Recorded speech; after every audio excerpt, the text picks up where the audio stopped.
Okay, call the meeting of the September 24th Planning Commission to order.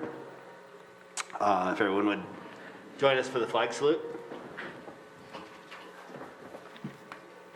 I pledge allegiance to the To the flag flag of the United of States the of United America States of America, and to the republic to for the which it stands, for which it stands, one nation, one under God, under God, indivisible, individual, with liberty and justice for all. justice for all. Okay. All right, and our first item is action on the minutes. Do one at a time. One at a time? Okay, and I'm being informed we have to do one at a time.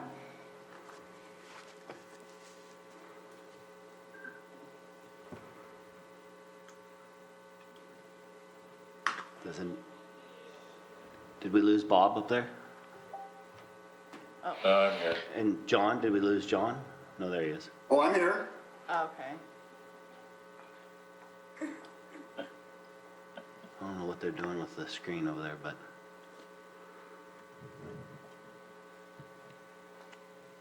Does anybody have anything on the minutes? Mr. Chair, Yes, John? I notice our colleague Eagle just entered the room, so we can all vote. I move that we move the minutes from August 13, 2020 Planning Commission. Okay, Move to accept. I'll second. All right. Commissioner Hess, Yes. Commissioner Malley, Yes. Commissioner Brown, Yes. Commissioner Price, Yes. Commissioner Sinrum. yes. Motion carries. Okay, and the minutes for the October 27th, August 27th meeting? Does anybody have anything they wish to change or add, or?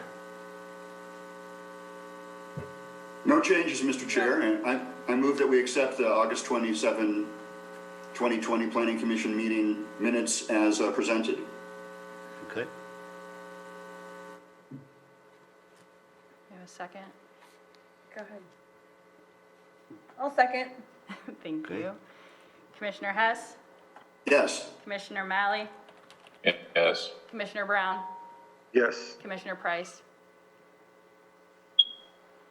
Yes. Commissioner Sinrum. yes. Motion carries. Okay.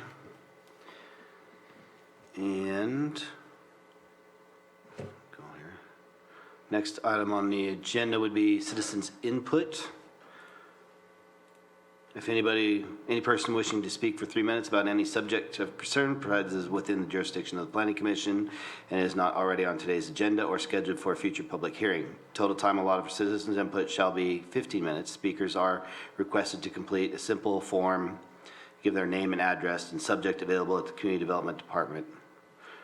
Agendas, anyway. Do we have somebody wishing to speak? Please. I have dialogue outs for individuals to raise their hand. It doesn't look like we have any hands raised, but I can offer an unmute to the room and see if there's any interest. Jake, we do have someone in chambers that is at the podium. Okay. Thank you. Okay, if you speak, state your first and last name for the record, and then you'll have to fill out one of those papers, right? Or no? Okay, never mind. Just state your name. My name is Paul Fisher. I'm a resident of District 2, I think, District 5. District 5. Anyway. We have a problem with code enforcement across the street from us, across from our property. The property has been red tagged 4 or 5 times, and rather than holding the property owner accountable to those violations, they just recently, I believe last Tuesday, decided to sign off on all of their permits and just get them going. I believe that signing was done by Scott DeLeon. My big problem with this is this property owner is a gang member, and they're setting up a gang drug operation across the street from us. They've kind of gotten into our neighborhood, and the one tool we had as citizens to try to fight back, code enforcement, just kind of got ripped away from us because somebody wanted it pushed off their desk. Somebody didn't want to deal with it, so they signed off on it instead of holding this citizen to account like they should. And so that's my complaint today, is that, you know, I've essentially, my property value is now damaged. This person is gonna, has all their permits, they're gonna continue doing what they do, and there doesn't seem to be anybody stopping them.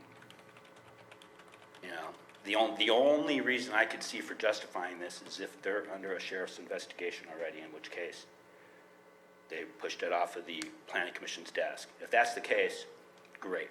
But if that's not the case, then I want to know what somebody's going to do. I want to know what Scott DeLeon's going to do. Because all my neighbors feel the same. Most of them are just too afraid to come forward because we're dealing with a gang. And we're all a little afraid of retaliation. You know, does the county want us to deal with this situation ourselves? That probably wouldn't be a good answer. So I just want to know what the county's going to do. Okay. Thank you, Paul. Where's the thing that you need me to fill out? Here? No, it's fine. We have your name for the Okay. record. Thank you, Mr. Fisher. Thank you. Do we have any other public comment? Jake, you said you didn't see any on, Correct. We don't have any hands raised in Zoom. okay. All right, we're past 9:05, so we can go on to our first item on the agenda. So we'll bring up the public hearing. Thank you, Sam. Shall we wait a second for you to do that, Sam? Okay, we're disinfecting the podium here in Chambers, so just bear with us a few minutes.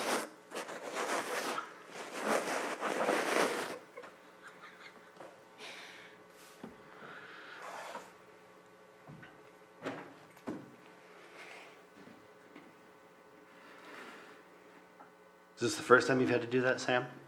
No? I'm just asking. You mean today? Well, obviously today. No, it's not, it's not the first time. Nor will it be the last. I didn't know you were the janitor as well. Right. That's custodial maintenance to you. I'm sorry, you're correct.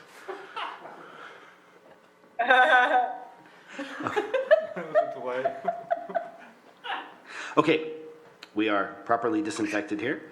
So we'll bring up the item. It's a public hearing on consideration of a major use permit, UP 19-50, and categorical exemption, CE 19-96. The applicant is Richard Sarahi, proposing the retail sales of cannabis. The location is 8466 Lake Street, Lower Lake, further described as APN 012-054-025. And I believe this is an item that was put off from an earlier date for another, anyway. Go ahead, please. Good morning, Commissioners, and good morning, all the community members in the Lake County.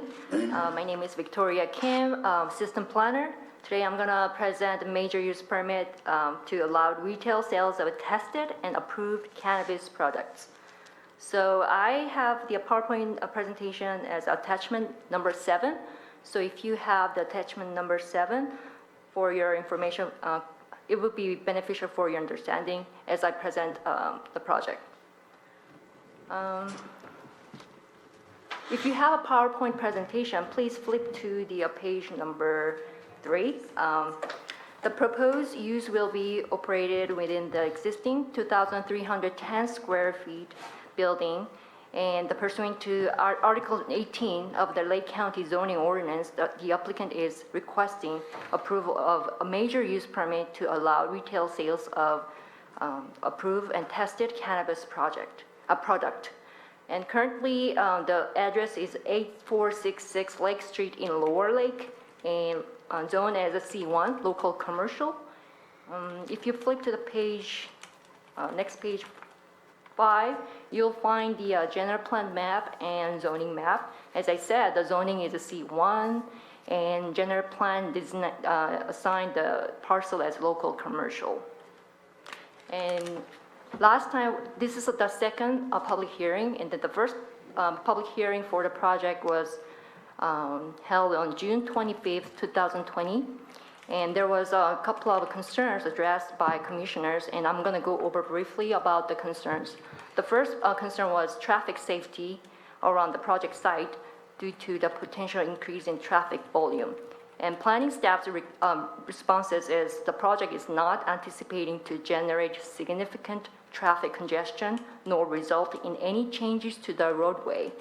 The Community Development Department coordinated with the Lake County Public Works Department regarding about the commissioner's concerns. And on August 19, 2020, the CDD received comments from the Department of Public Works indicating a traffic study would not be necessary due to a low probability of adding more than 100 traffic trips per hour. Just for your information, the applicant anticipate maximum 75 customer traffic trip per day. Secondly, students' safety was addressed. Students' safety while walking within the project vicinity. The applicants have expressed a willingness to increase security guards and send a guard out to the driveway entrance on Lake Street during the afternoon pedestrian commute. Also, according to Article 41, Section 41.9, the Lake County zoning ordinance says a minimum of 5-foot wide planted area or 6-foot high wooden fence is required when adjacent to any residential district side yard. So the project includes both 10-foot wide planted area along the front yard and a 6-foot high wooden fence along the side and rear yards.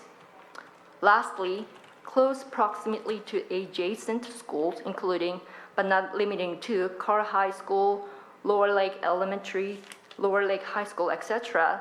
The nearest school, which is Carr High School, is approximately 2,000 feet southeast from the site. The proposed use meet all the development standards, including proximity to the school. If you flip the PowerPoint presentation, page number 6, the flood zone indicates as X, meaning the area of a moderate or minimum hazard from the principal source of flood in the area. The next page shows a proposed site plan and landscape plan, and somehow it didn't come up with a high resolution, so I add a higher resolution map on the next 2 pages. You will find the better quality for proposed site plan and landscape plan.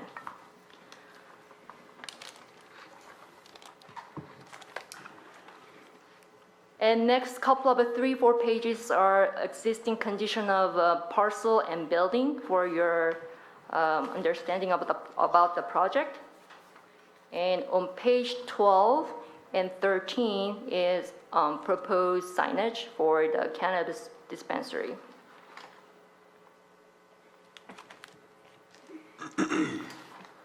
So if you flip over to page 15, I'm gonna go over the project analysis. The proposed retail sales of commercial cannabis products would create a diversity within the local economy and create future employment opportunities for local residents. According to the applicant's application, there wouldn't be a minimum of 6 employees at peak shift. Additionally, the proposed use anticipating, as I said, up to 95 customers per day and 3 to 5 deliveries per week. To protect the public's safety and health and community's comfort, all the visitors will go through a check-in process at the store front prior to entering the store. Also, the project areas, including parking lot, will be under the supervision of a trained security personnel during operating hours and surveillance cameras at all hours. The subject site is within the Lower Lake area plan's boundary, and the project includes a cannabis retail business within the existing building, and is required to comply with the regulations and development standards within the zoning code, as well as other local and state requirements pertaining to health and safety and ensuring land use compatibility. According to Article 18, again, C1, local commercial district is intended to provide for small, localized retail and service businesses district which provide goods and services to surrounding residential development. The retail sales of cannabis is permitted in the C1 local commercial district upon issuance of major or minor use permit to Article 18, Section 18.5. The project meets all development standards for cannabis retail sales within the C1 district with the incorporated conditions of approval. Those conditions, you can find attachment number 6. And attachment number 5 shows major use permit findings. I'm gonna briefly go over what those findings are. The proposed use of retail sales of cannabis is permitted in the C1, and to protect the public safety and health and community's comfort, all the visitors will go through a check-in process. And the project site is approximately 1.61 acres in size and located in the periphery of the commercial corridor. The project parcel is located in the close existing infrastructure and opportunity for employment and services and recreation opportunities. The project would not expect to generate significant traffic congestion nor increase any hardship to pedestrians. According to the comments from the County Public Works Department received August 19, 2020, the traffic study would not be necessary due to a low probability to add more than 100 traffic trip per hour. And then applicant is anticipating maximum 75 traffic per day. Since the retail sales of cannabis is named as a permitted use in C1 zoning district within the local commercial ordinance, the proposal is consistent with the government ordinance in Lake County. And if you flip the PowerPoint presentation slide to page 16, the applicant is proposed a commercial cannabis retail business within the existing structure, approximately 2,310 square feet in size, and does not propose expansion of a footprint.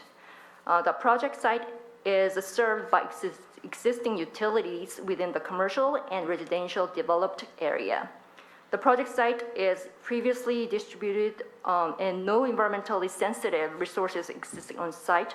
The project will not result in the damage to scenic resources. It's not listed as a hazardous waste site and does not contain historical resources.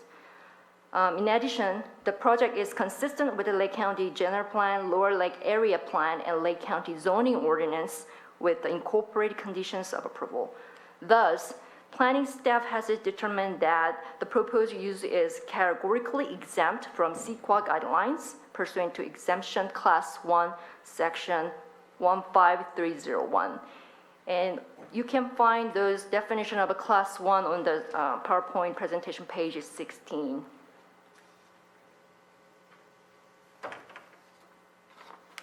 So if you flip the page 18, it's a summary of major use permit findings for your information. So staff recommends that the Planning Commission to take the following action, which is adopt categorical exemption CE 19-96 and approve major use permit UP 19-50. Thank you. That's all my presentation. And if you have any questions, feel free to ask. Thank you.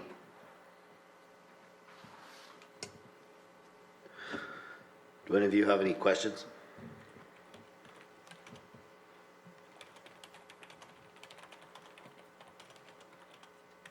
Planning commissioners? No. I don't have any questions. I have some input, You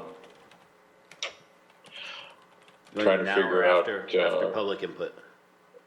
pardon me? You want to do that now or after public input?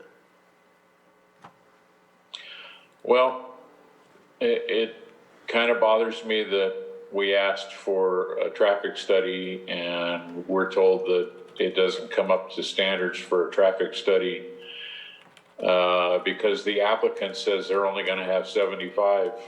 I can just say off the top of my head, they're gonna have 300. You know, how do we determine, the business is not open, they don't know what their actual, use is gonna end up being, and how many customers are gonna have every day, and how that's going to affect. I don't see that, you know, we've made a change in what we talked about at the last meeting, so, I kind of agree with you, Bob. yeah, that's where I'm at right now. I still also feel that, I mean, there's an empty space up, you know, other space that's available in the area that would be better suited for this type of location, I feel too, but. John, did you have something you wanted to say? You looked like you were about to. I do have a question for planning staff. I too was confused by the attachment and the back and forth with the gentleman who, you know, seemed to be new to the county and couldn't really respond very specifically. But I do not understand a reference to 100 trips per hour. That can't possibly be the standard. I mean, that would be like a freeway. There would have to be so many cars going in and out per hour. So I'm troubled by the difference between 100 trips per hour and 75 trips per day. Or am I misunderstanding the notion of trips? Or if I am, how does it apply to this application? Can I respond? Or- Yes, please. Okay, so to help your understanding, I did some research about the local streets, and the project is located off of the Bryant Road and Lake Street, which is a major collector road serving to low to moderate capacity. So generally, those roads are not paved, I mean, provided for the major high volume of traffic, first of all. And according to the public, our county public engineer, he's saying that 100 trip per hour, which means like, if you consider about the from 7 to 7, like multiply by like at least like 12, it's gonna be 1,200 traffic trips versus, let's say the worst case scenario, saying that 300 traffic per day. So it's still relatively low. So my, the planning staff's consideration was compared to 1,200 traffic volume versus 300 traffic volume is still relatively low. And existing road is just for low to moderate capacity. So we're expecting not more than extreme high volume of traffic. Well, I think part of, for me, what I was looking at, I mean, what is the current traffic like on that road? I mean, what is the current traffic rate that goes by there in any given hour, especially during the hours when there are students on the road? And then, Yeah. I mean, was that what you were looking at too, Bob? The problem is right now is that the traffic is really light because there is no school. Well, correct, The yeah. kids aren't going back and forth. On a school day, when there's parents delivering their kids to each of those schools and people driving back and forth, students driving back and forth, most of which are late and in a hurry and not paying attention, and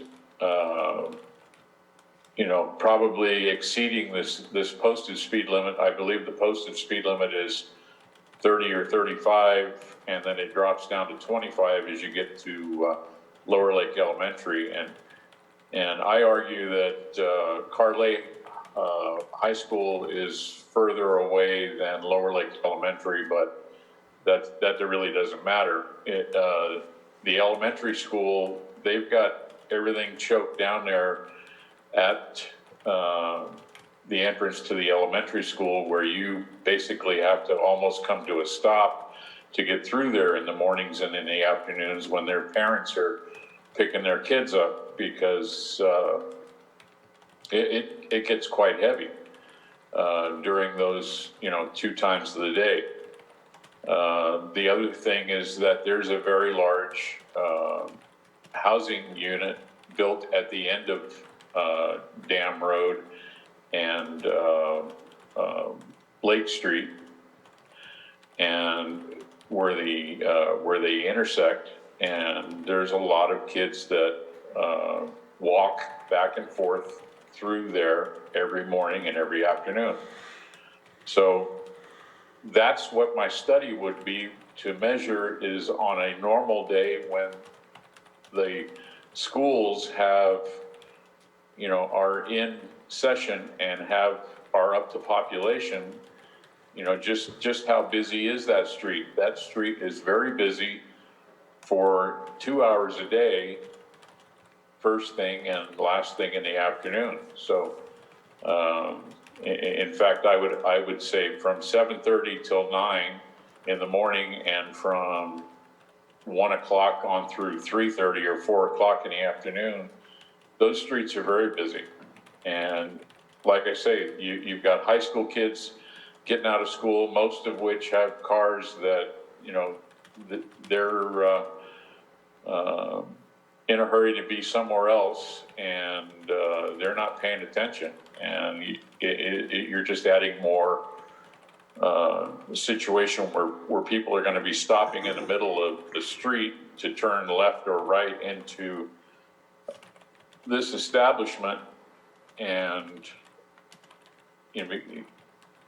first off, it's a 20-foot wide driveway, so that means they got to slow down pretty well to get in and out of there if there happens to be somebody else in the driveway when they're going in or out. So, the traffic study means everything to me.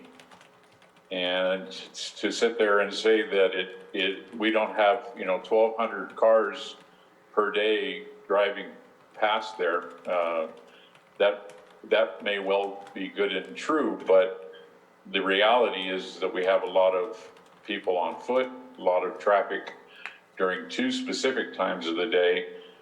And this is what I brought up at the last meeting, and I'm going to stick with it because I see nothing but problems ahead for, the location of this store.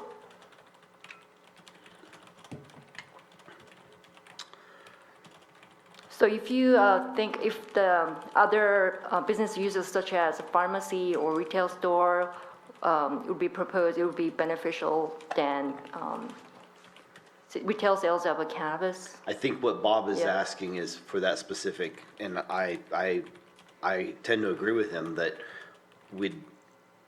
any kind of business really that is gonna go in there, the county needs to look at what is currently going on that road. Like Bob, who lives in the area, has probably seen it firsthand. So he's speaking from experience, but I'm sure the road is at a certain classification, but maybe the traffic on that road is above what its current classification is. Does the county know that? Do they have the data to show that? And is that kind of what you're thinking, Bob? And I mean, regardless of what kind of business goes in here, or? Yeah, it was never intended to be a business. And Right. Unfortunately, looking at the map, it's the definition of a spot zone. They put this piece of commercial property right in the middle of everything else that's not commercial. So it's not zoned properly. It's not zoned to be a retail outlet. It was zoned originally to be, even though it says commercial, it was zoned to be a fraternal organization's meeting hall. They met once a month, and they had dinners or they had whatever. It was after hours. It was, it was a situation where it was not intended to have traffic in and out of it every day, 7 days a week. And, it's just a poor place to have a piece of commercial property, Mr. Chair? Yes, go ahead, John. I'd venture that I'm the most sympathetic commissioner towards this application, just based on the way you measure things. On the other hand, I remember well at our last meeting, Commissioner Malley's concern about traffic. I believe Commissioner Brown spoke to that point as well. And I appreciate the work that Victoria Kim put into this, but I don't think the revised staff report really speaks to the concern raised by Commissioner Malley and echoed by Commissioner Brown and others. And it's, in fact, I read that section of the attachments very carefully, and I found the traffic discussion inconclusive and confusing. And it doesn't speak to the type of specificity in terms of times of day that I think is Commissioner Malley's point, and a point that I think does deserve better exploration. But I am eager to hear from the applicant, who I assume is here today, and public input as well. I know that the report talks about a security guard that could be available at certain times of day. I'm not sure what role that person could play, but those are my comments before we hear from the applicant, et cetera. Okay, I would also like to, if you guys look at attachment 3, page 2 on here, the applicant is marked that this will, it says generate substantial additional traffic. So, and I know that's one thing we're discussing here, what is substantial? What are they considering substantial? What does the county consider substantial? I guess what do we as a body, as a governing body, feel is substantial as well? So, and I don't know if that 75 trips a day, if that is what the applicant was thinking is substantial when they filled this out, or what?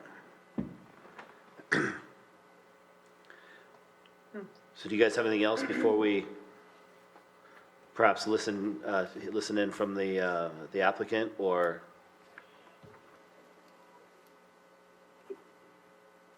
Commissioners, this is Scott DeLeon, Public Works Director and Community Development Director. Before you jump to public input, perhaps I can clarify some points here from the Public Works Department. And Commissioner Malley, I certainly don't want to have this appear that we were not mindful of your request. We looked at this, my staff engineer looked at this. He is a licensed traffic engineer with the state. There are a number of things that go into the requirement for a traffic study. Yes, the applicant indicated what he presumed is going to be his traffic impact here. But there are some documents that we use. We looked at the size of the building. We looked at the type of business that would go there, retail sales. And, there are some industry standard numbers for generation of trips per day and trips per hour in a maximum trip per hour capacity. And in both of those cases, it's my understanding that the numbers, again, based on the type of business and the size of the establishment, those numbers didn't reach a point that would be the threshold for triggering such a permit. And so what we run into is a conflict with do the numbers support requiring a permit versus do the desire to just ask somebody to do one. And again, no disrespect to you or your request, but we struggled with the conflict there. I cannot speak to the zoning, and you raise a point. You certainly have the history of the property, a greater understanding of the history than most. And unfortunately, I cannot speak to the spot zoning that you refer to. That'll need to be something that your commission deliberates. Unfortunately, I can't really speak to it. I hope that at least sheds some light on the decision for not requiring a traffic impact study. Again, I will apologize to you. I don't want you to think that we just we're not mindful of your request. I wasn't trying to indicate that at all, Scott, and I understand. I'm just saying that, after I took, the position and stated, what my concerns were, unfortunately, this is not a normal period of time.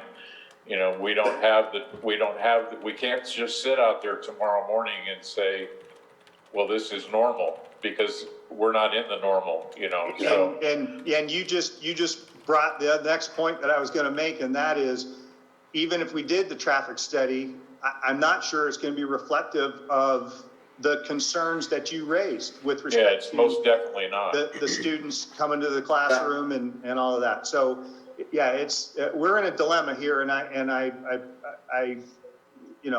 appreciate that. All right, thank you.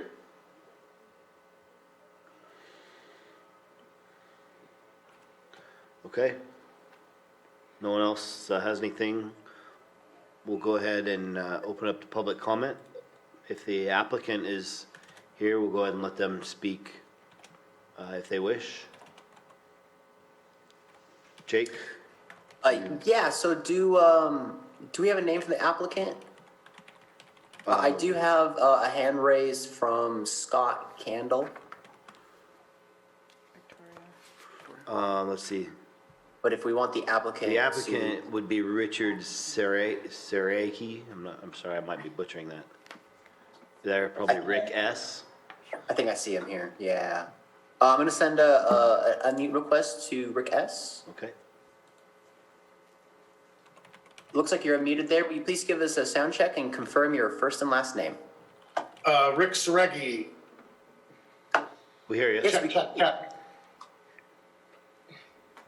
Can you hear me? Yes, we hear you. Yes, Go sorry. ahead. Okay, sorry.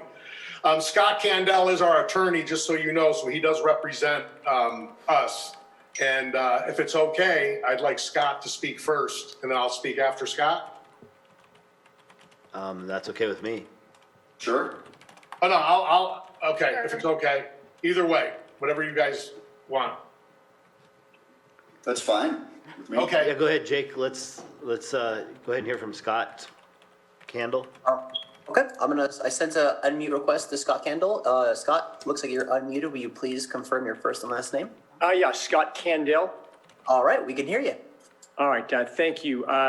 First, Ms. Kim, thank you for the detailed report and analysis. Appreciate that.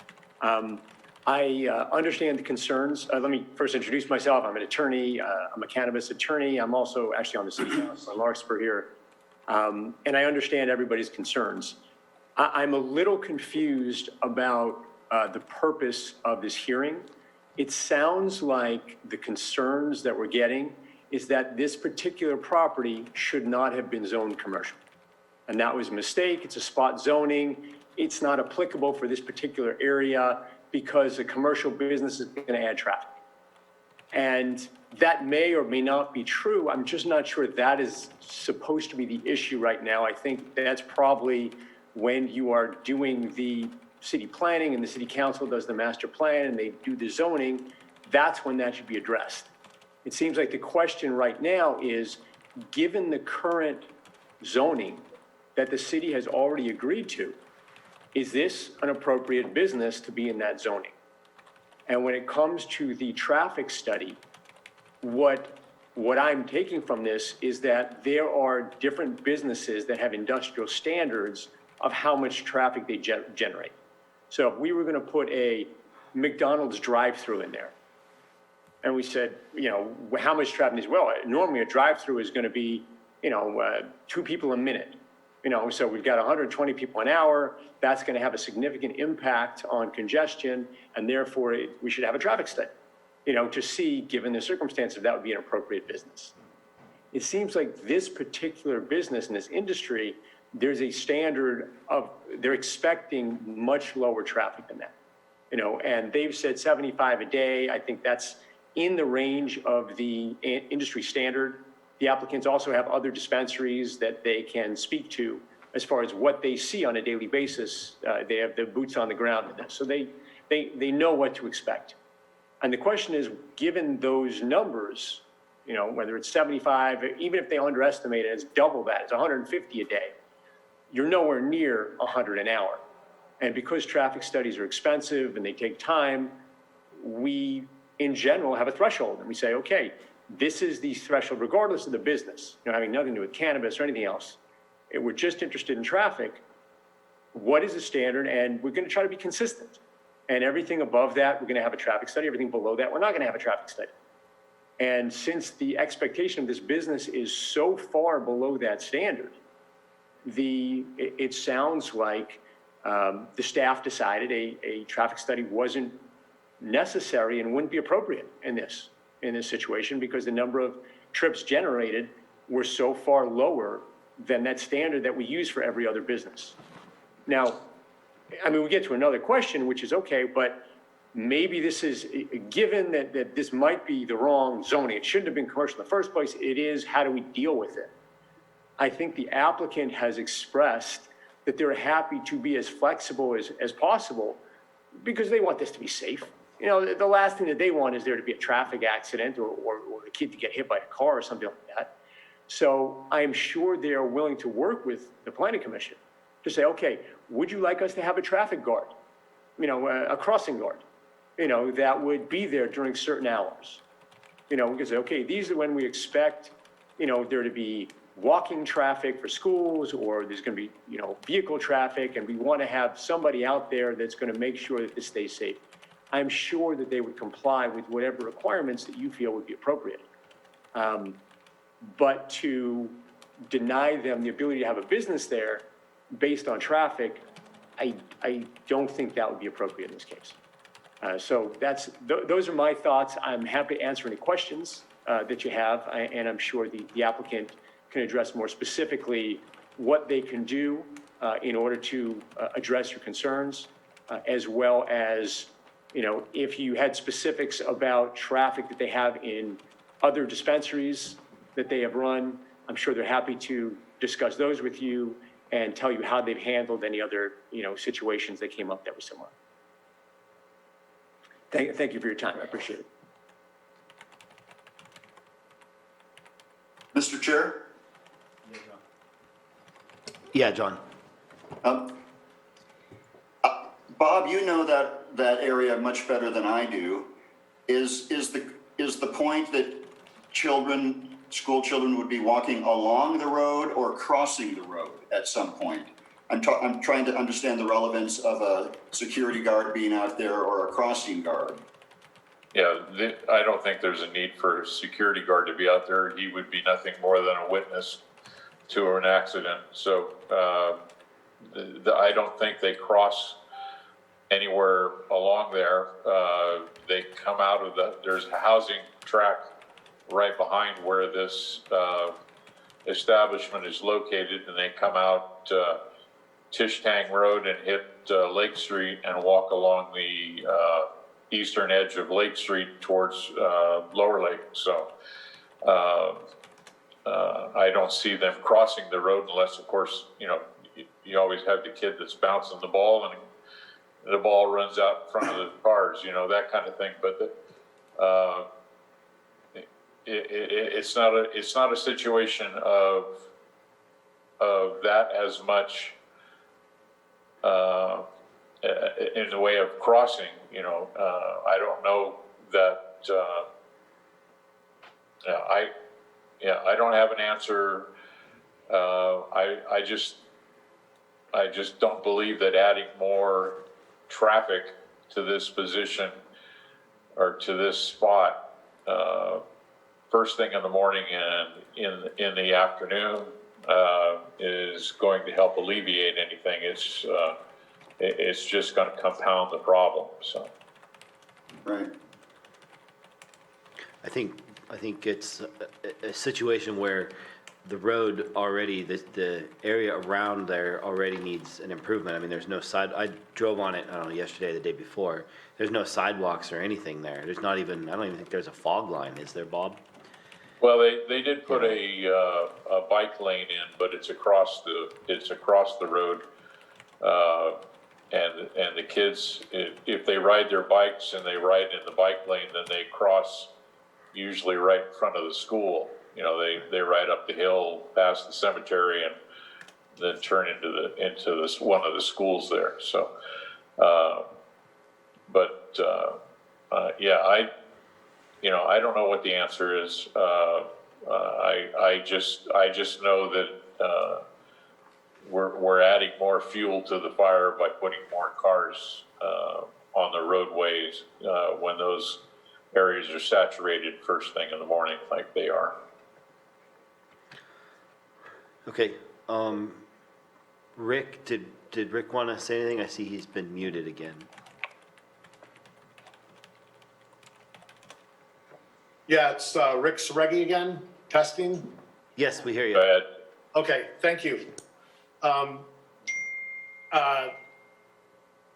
Ms. Kim, thank you and the staff for the job that you did.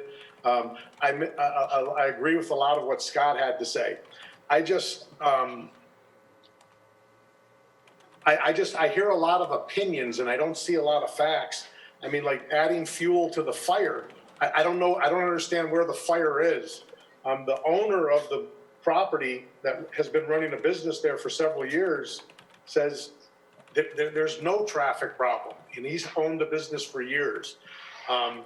There was a traffic study that we submitted, even though there wasn't one requested. It wasn't a current one, but Walmart's expansion did do a traffic study, which didn't address our exact location, but even a Walmart wasn't going to affect the traffic the way that they're talking, you know, hundreds of cars per hour. I have owned a home and have a 15-year-old son in the county of Lake since 2008. I mimic Scott Candell. The last thing we want is a problem. In our letter that we wrote on September 4th, we did state some actual facts from dispensaries in larger markets and actual dispensaries. The numbers mimic numbers from an actual dispensary in Lake County, in the county of Lake, in Clear Lake. 75 visits per day is very overstated to the fact of sometimes you got 3 people in the car, a husband and a wife and a mother-in-law that might be shopping. So that 75 could be 1 car, 3 people in 1 car. It might be 50. We did overestimate how many people were going to be coming. The people that own the property, I think they're going to speak up to say, you know, the commissioners are saying that, you know, I live here and I see this and there's a lot of traffic. One of the other things is we're not going to be opened, and what you're mostly concerned about is the morning traffic. We're not going to be opened until it's done. And the afternoon traffic is going to be much slower that's what I heard coming out of some of the people today. The traffic guard and the security cameras is going to make people be more careful. It's just a fact. We don't tolerate, and the person being out there, if one of our customers comes in, they could be expelled from ever shopping at our store again if they're going to cause a traffic problem. I have been in this industry and Scott can attest to this, there's plenty of dispensaries around the state that the state's rule is 600 feet from a school. And there's dispensaries that are 600 feet from a school. Some jurisdictions have allowed, can change it themselves to go lower than that. Safety is our #1 priority. And I just want to make that clear. You know, the county did a great job on what they did. Like I said, that there are other commercial businesses in the area. Right next door to us is another commercial business. So to say there's no other commercial business, that's another opinion, because I think it's some kind of plant that is a commercial business there. So the zoning, you know, we're meeting the zoning criteria. Everything that the county has approved, we have met every criteria, and we've tried to go beyond that. So I just want to state that safety is our concern. I don't believe, bouncing a ball down the street, I know that, but it's a dirt road, like you said. You know, maybe the county can look at that with the tax dollars that we're going to be contributing. There's a cigarette store, a gun store, and a liquor store in closer proximity that aren't going to be paying a cannabis tax. Maybe some of our tax dollars that we're going to be paying to the county will be able to help improve that road, and we're willing to work with you guys on that. So I think there's a lot of pluses. I think staff did a great job, and I just don't think it's about traffic. I think it's about, we met everything that was put in front of us. And we want to work with the county. Every jurisdiction that we work in, we work very closely with the government. We want to be a partner, not an enemy. We want to be your partner, and we're taking that approach just like we do at any other dispensary that we manage. Thank you.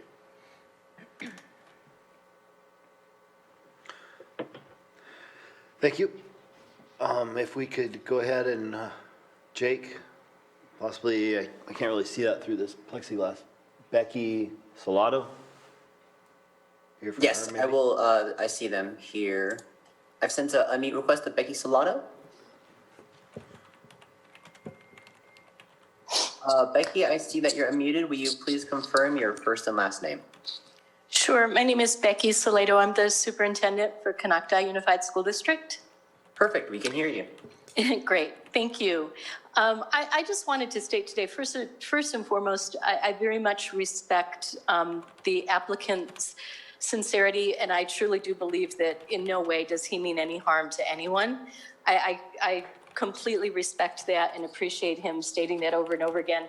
You know, I appreciate their concern for having a crossing guard as well. My concern, and I'm speaking for my Board of Trustees and our school district, obviously is about the safety and security of our students.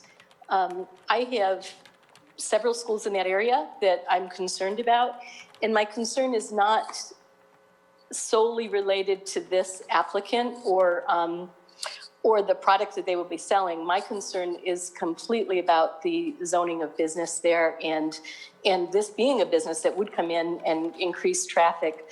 In the same token, I very much appreciate Commissioner Malley's statements. I don't know how you would do a traffic survey right now because it is not current. It's not real times. My kids are not in face-to-face instruction right now, so you would not get actual results. But I would encourage the commission to possibly, I don't know what your protocol is, if you can extend the time on this before you approve and do an actual study when our kids are back in. But if anyone has been on that street during the morning hours and the afternoon hours, when schools are opening and closing, I have spent many days there in the last year holding my breath, just in the street itself. The traffic is very bad. I have a lot of student drivers. I have a lot of students walking. I have a lot of parents who are not necessarily, they have other things on their mind, maybe timing, maybe whatever, but it is a very dangerous area, just the way the street is laid out. And I feel like any business adding there would add an additional danger to our students. And obviously, their safety is our first and foremost concern. So we in no way are trying to cause any harm to the applicant or prevent anyone from having their business. We're just saying that area, any type of business, we believe would be bring in additional traffic and cause additional danger to our students. I don't know what the answer is, but I would ask that the commission at least somehow take a look further at what that road looks like when school is fully in session. Thank you. I appreciate your time today. Turn my mic back on. Thank you, Becky. May I speak again to address the commissioner? Let's go ahead and finish through these before we hear from you again, please. Yes, sir. Thank you. Looks like we have Manta Home. Yes, I've sent an unmute request to Manta Home here. All right, it looks like you are unmuted. Will you please confirm your first and last name? Yes, sir. Good morning. My name is Peter Schiffman, and my wife, Terry Larson, is with me. Through our limited liability company, we are the owners of the building and the parcel of land there. Hi, yes, we can hear you. Good. I'm glad to hear that. As I said, we've owned that property now, I've got approximately 4.5 to 5 years. We are in and out of that building all day long, including during school hours. In my 5 years there, yes, we do have children walking past our building. We have very little of the students going that way. If at any one time, I'll see a group of 2, maybe 3 teenagers. I've never seen grammar school age people walking. Parents are usually there picking those individuals up. Some of the comments from the last meeting was the backup of traffic in front of our building and around the curve up to Dam Road. There's been absolutely no backup of traffic at all. School buses are backed up maybe 2, and that is actually at the crosswalk of the grammar school and occasionally at the high school. I don't see any particular additional problems with a retail business going into our location there. One of the biggest problems we have is those who are speeding, which is out of our control. And I think my wife would like to address that issue. Yes, to me, the biggest issue, especially in that neighborhood, is the curve. And the young lady from the school board is probably very well familiar. And when she mentioned holding her breath every day, I hold my breath every day that one of these cars coming from the school going around that curve at 45 miles an hour is going to hit one of the kids that are walking on the street. Now, fortunately, most of them are smart enough to walk on the other side of the street where the bike trail is. And so that has saved some lives. But in my opinion, and I'm not a professional or expert, but I do have a good eye for things, the way to solve that problem, both for the danger of the curve and also for the protection of the children from whatever you feel the threat of the dispensary or traffic would be, is to bypass our property by putting in 2 crosswalks, one on the cemetery side of the curve and the other on the side of the curve before they get to our place. This not only takes the traffic away from our building, but it also creates a safe space where these drivers, who are literally 45 to 50 mile an hour drivers that come around that curve during the school hours, and we sit there and watch it every day, will not be putting any children in danger who are walking on our side of the street, because they're actually literally walking towards the curve. So by rights, they shouldn't even be walking on that side of the road because it's very dangerous. So let's take some of the tax money from the dispensary and use that to pay for 2 crosswalks. They'll bypass the building and we'll have no issues. I can add a couple of extra comments. Number one, Bryant Street itself has very little traffic. The only people who use that are the residents. And that probably is somewhat busy early in the morning because a lot of them are contractors, and then coming home at night about 5 or 6 o'clock, which is outside of school hours. The other aspect is that, to the best of my knowledge, and I know since I've owned the building, we've had absolutely no accidents at all on that area of the street. Therefore, your concern for safety, I understand that completely, but we've had no incidents there. So saying it's going to cause more of a traffic hazard, I'm not too sure about that. Not 75 cars a day. I've done studies among some of my clients. I have my own accounting practice, if you're not aware of that. And I can tell you that the first 2 years of activity of a new dispensary generates approximately 4 transactions per 15 minutes. They average approximately 2 people per vehicle. They keep these statistics at all times to verify and to analyze their sales numbers. So we're looking at 2 to 3, maximum 4 cars per 15 minutes. And we base that on the total sales plus the average transaction for these individual dispensaries. So I don't believe there truly is a traffic concern or hazard for this location. The last thing I would like to address is that you're all stating, well, not all of you, some of you are stating that the zoning, even though it meets code for the moment, it's not appropriate. Well, if it's not appropriate for us, then it's not appropriate for any retail business. If that's the case, then you are devaluing my investment in my property. I bought it knowing it was zoned C1. If you're going to state that it's not properly zoned there, then you're causing financial hardship to a citizen of this county. So those are my really only comments for the moment, and I appreciate your listening to my concerns.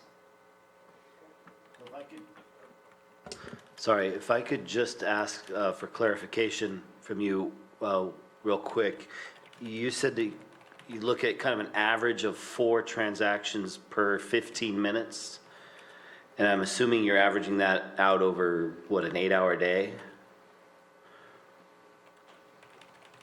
The hours would be 9 to 9. 9 to 9, well, if you average that over Yeah, an sir, I'm 8-hour sorry. day, you're looking at, that's, 128, which is significantly higher than your 75 a day. That's transactions, that's Sir, not sir, cars. sir, can you hear me? Yes, we hear you. That's why I was asking Okay, you for clarification. That's fine. We're basing this on average transaction, and without providing confidential information, the average transaction of the clients I have are approximately $50 per customer. Oh, no, I'm not interested in the value. You The just number of mentioned, customers. Yeah, it's based on how we calculate the number of customers per hour. And that has a big impact on what you're trying to accomplish here in the traffic flow. So, we've come up with an analysis of the number of cars that will go through into our facility. And these are hard facts. These do not make up numbers. So we're looking at approximately 4 transactions per hour, which could be per 15 minutes. That could be 1 car, it could be 4 cars. So we're looking at 16 transactions per hour, which could be anywhere from 16 cars down to 4 cars.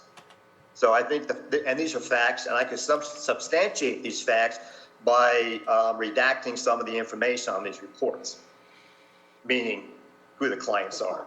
so, I'm sorry, could be 16 cars per hour? Was that what you said?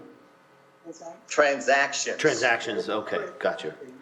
So that could be, yeah, it could Carry be 4 3 or cars an 4 hour. transactions. I'm sorry. Yes. We said each car could carry multiple transactions. That's why we're just basing an average on how many transactions they're conducting a day based on an average of how many cars would come in with, say, 2 people in it. I think that's how they calculate it. Yeah, I hear you. Does anyone else wish to speak? Do the planning commissioners have any further questions for the clients? I guess even if we close public comment, can we still hear from the clients, probably, or no? Nobody's arguing with that. Okay, Jake, will you just ask one more time if we have any, I don't see any more hands, but any more public comment on this? Anybody here in the chambers wish to speak on this? Doesn't appear so. So I have 3 hands up, but it's from the individuals who have just spoken. Scott Candell re-raised his hand to comment, but I think you said earlier that they could speak after public comment closes. I can unlock the room and offer unmute requests to the room to see if there's anybody who's not following direction that wishes to speak. Okay. Okay, so I've sent out a unmute request. If you would like to make a comment, please unmute and state your first and last name. My name is Craig Billings. Hi, yes, we can hear you.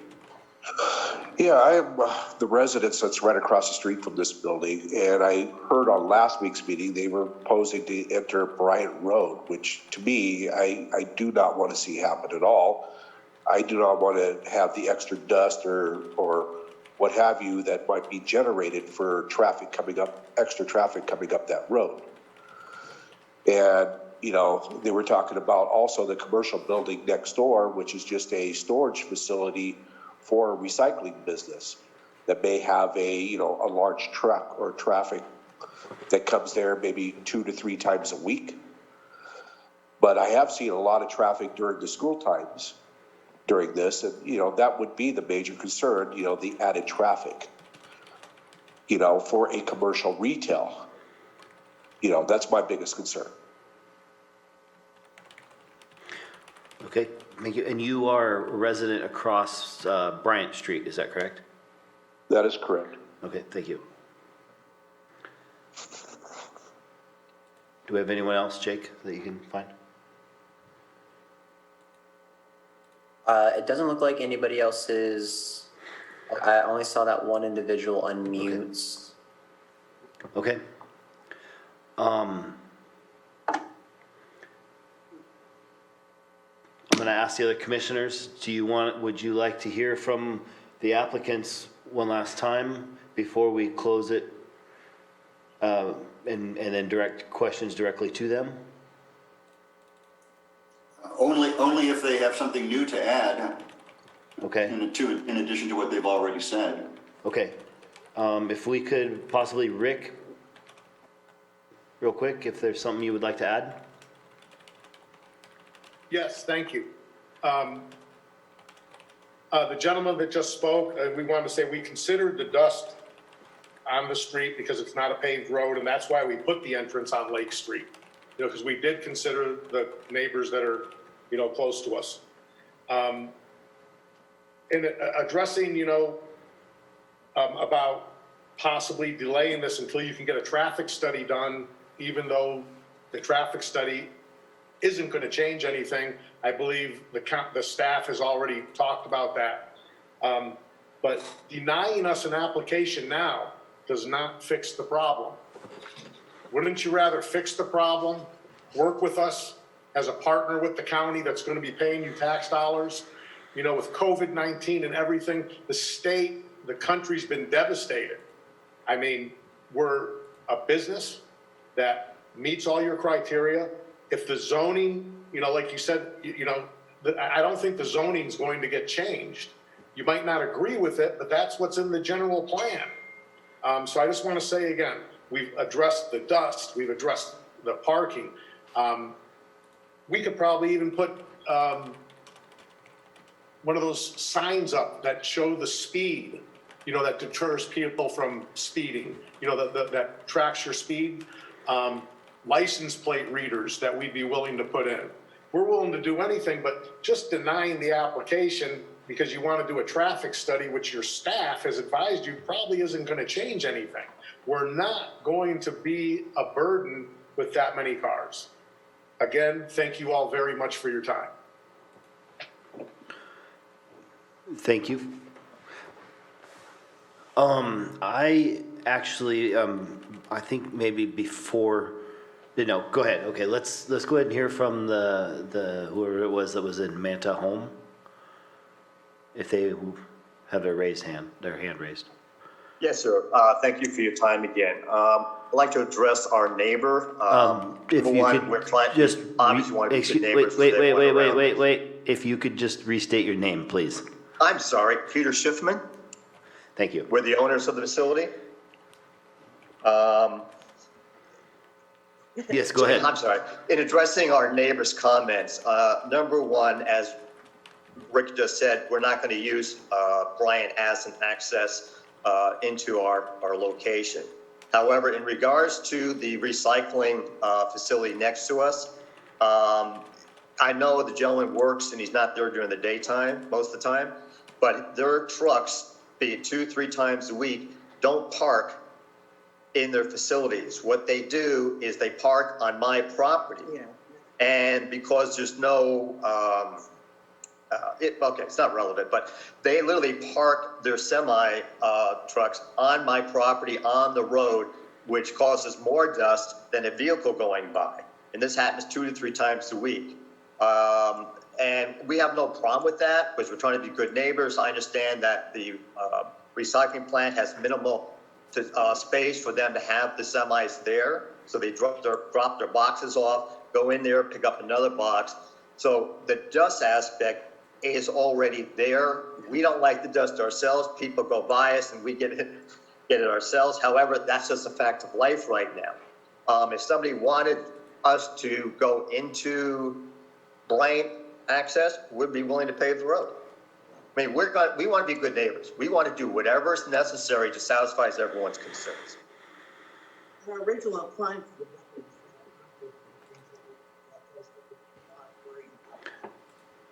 Okay. It was a great idea. And that makes a lot more dust than customers do.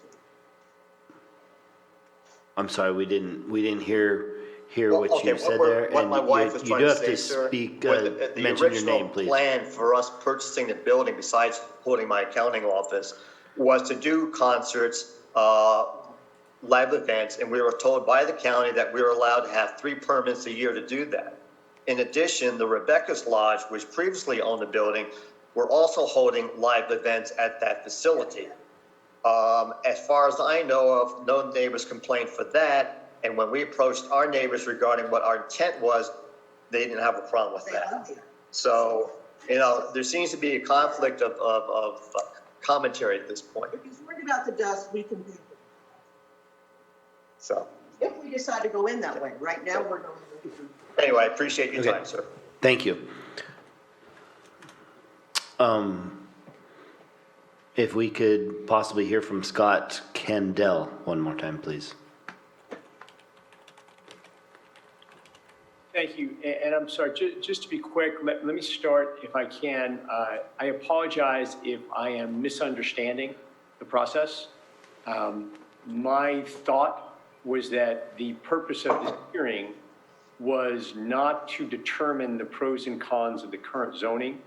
My understanding, the purpose of this hearing was pretty succinctly, we have a set of criteria. Does this business match the criteria in order to qualify for the use permit and the exemption? And the staff report, which looked into this, very clearly came back with the answer that yes, this business matches all of the legal criteria required for them to be able to have a business at this location. I feel like that's kind of the scope of what this hearing is supposed to be about, and I apologize if I'm misunderstanding, but it seems like we're getting a little bit of sidetracked of, should this really be a commercial zoning? Should it be a C1? Should we be doing something else? And I think that that's, and again, and I may be wrong, but if hypothetically this gets denied and it gets appealed up to the city council, the issue before the city council is, did this business qualify, and were they given a permit? And if the city council says, you know what, they qualified and they weren't given a permit, then they would reverse it, is my understanding. And again, I apologize if I'm getting it wrong, but I'm hoping that we can focus on the issue of, this is what's required for business to be here. Does this business meet those qualifications? And if they do, they get their permit. If they don't, they don't get their permit. And that's all I wanted to focus on. Thank you for your time. And I'm available for questions if anyone has any. Thank you. Mr. Chair, Yes, Bob. I just want to, I know Mr. Candel's done some time working with a city, in a city situation, but this is the county of Lake, not the city of Clear Lake. You're outside of the city of Clear Lake, so this is not a city council issue. It's the board of supervisors for the county.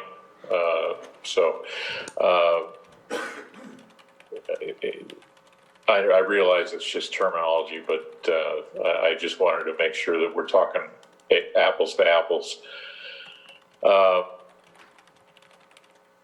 I brought up in passing the fact that when you look at the map, that this is pretty obviously a spot zone. I never said that I wanted anything done about it. I never said that, I was looking to stop anything because of, it may be in a position where it's not zoned properly.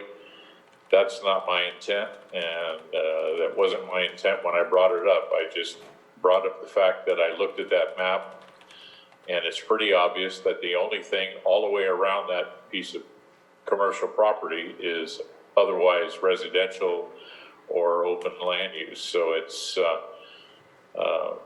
you know, it is what it is. It's very obviously been zoned that way, probably politically back in the day for the Rebecca's Lodge because they wanted to build a nice commercial facility for their meetings. Well, it could also be, Bob, that the Rebecca's Lodge was founded before there was really too much zoning in Lake County. And so when the zoning Yeah, was that put in building though was place, built, that building, it was built in the, I want to say the 60s or 70s, but it was built after, you know, when, and I don't know if it was zoned that way prior, there was a building there prior to that, so. But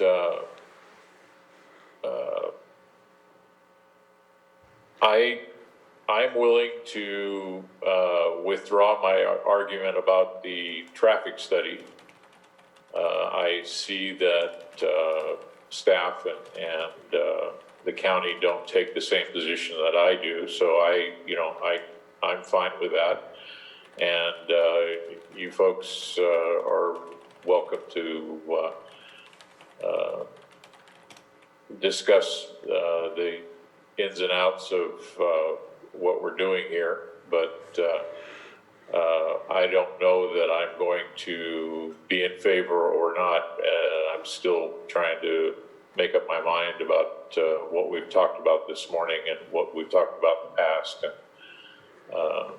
if I could, Bob, just real quick, Yeah. I think we should go ahead and officially close public comment. Sure. I don't see anyone else trying to speak up. I mean, we have the applicants and we can still ask them questions specifically. Correct. They're the only ones with their hands raised too. So I'm gonna go ahead and close public comment if that's okay with the supervisor, or with the commissioners? Yes. Okay. If you wish to continue, Bob, I do have some other issues that I actually have questions for staff on also, so. Mr. Chair, if I may, this is Nicole. Yes, Nicole?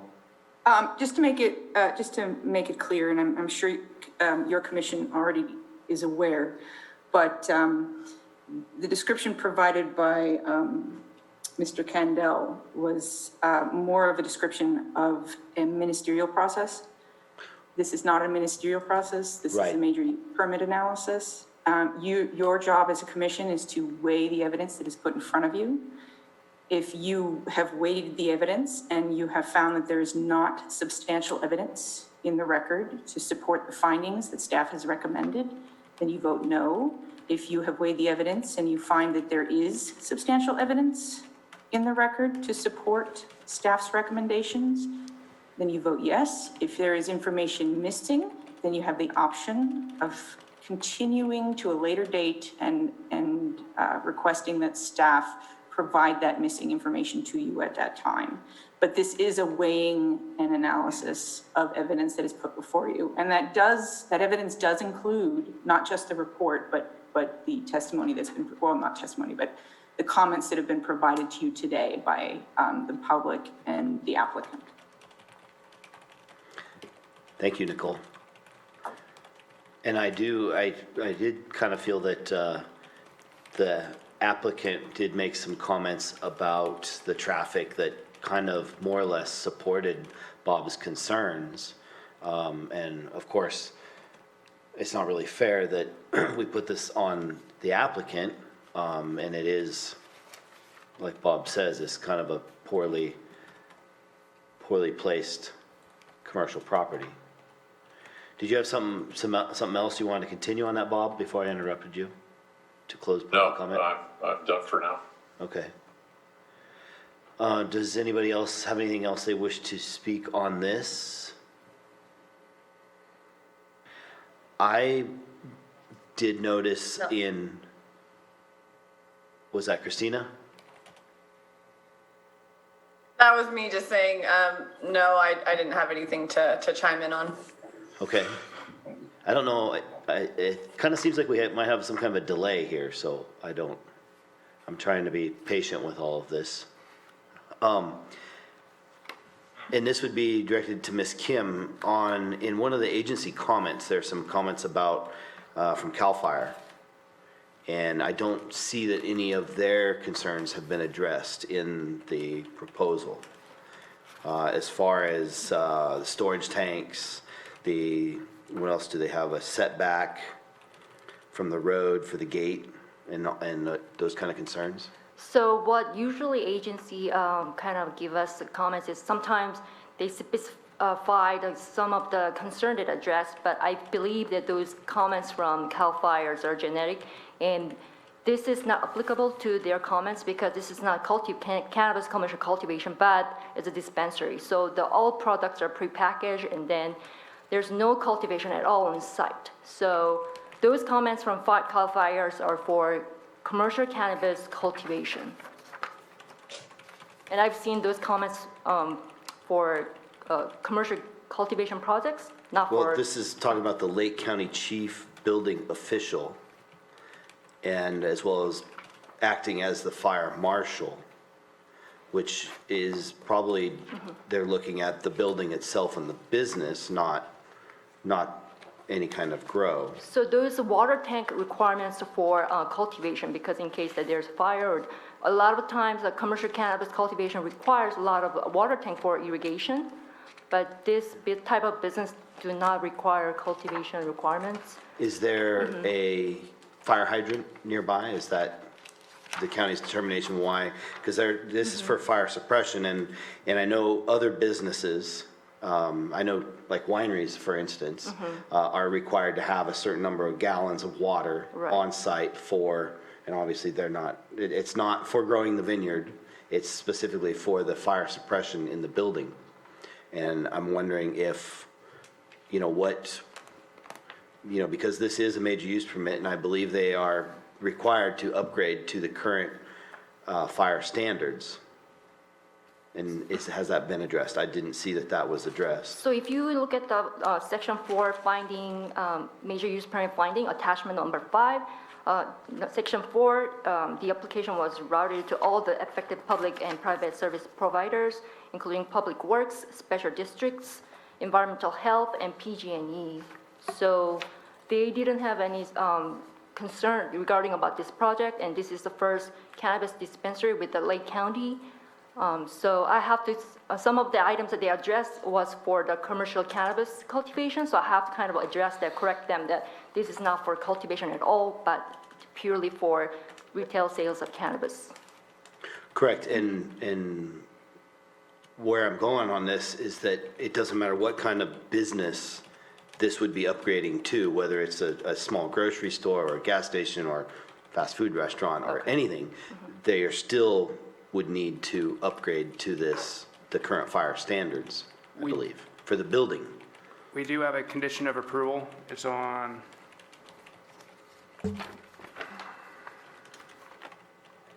Oh, it is in, Section H, Transportation and Traffic. It is on page 4 of 5.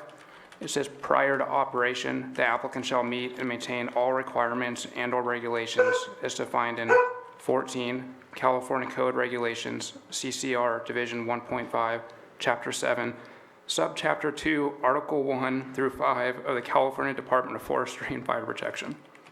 So they'll have to meet the Okay. requirements geared towards that use prior to operation.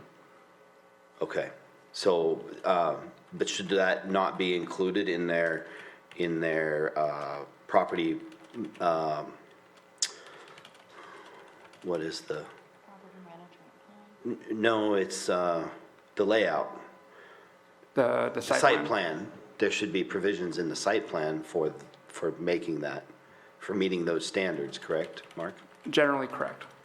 And a lot of the times too, we'll schedule an inspection prior to operation with our acting fire marshal to ensure those, or their designee who have been trained properly to verify that those measures have been corrected Okay, or are in well, place. Okay, and then Mis- go ahead, Bob. Mr. Chair, Mark, I had a question.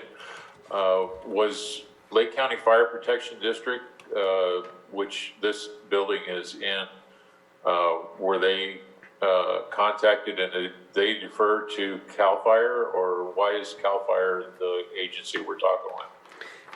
On the agency comment, Bob, It Yeah. says that the area is represented by both the county and the local fire district. No, where was it?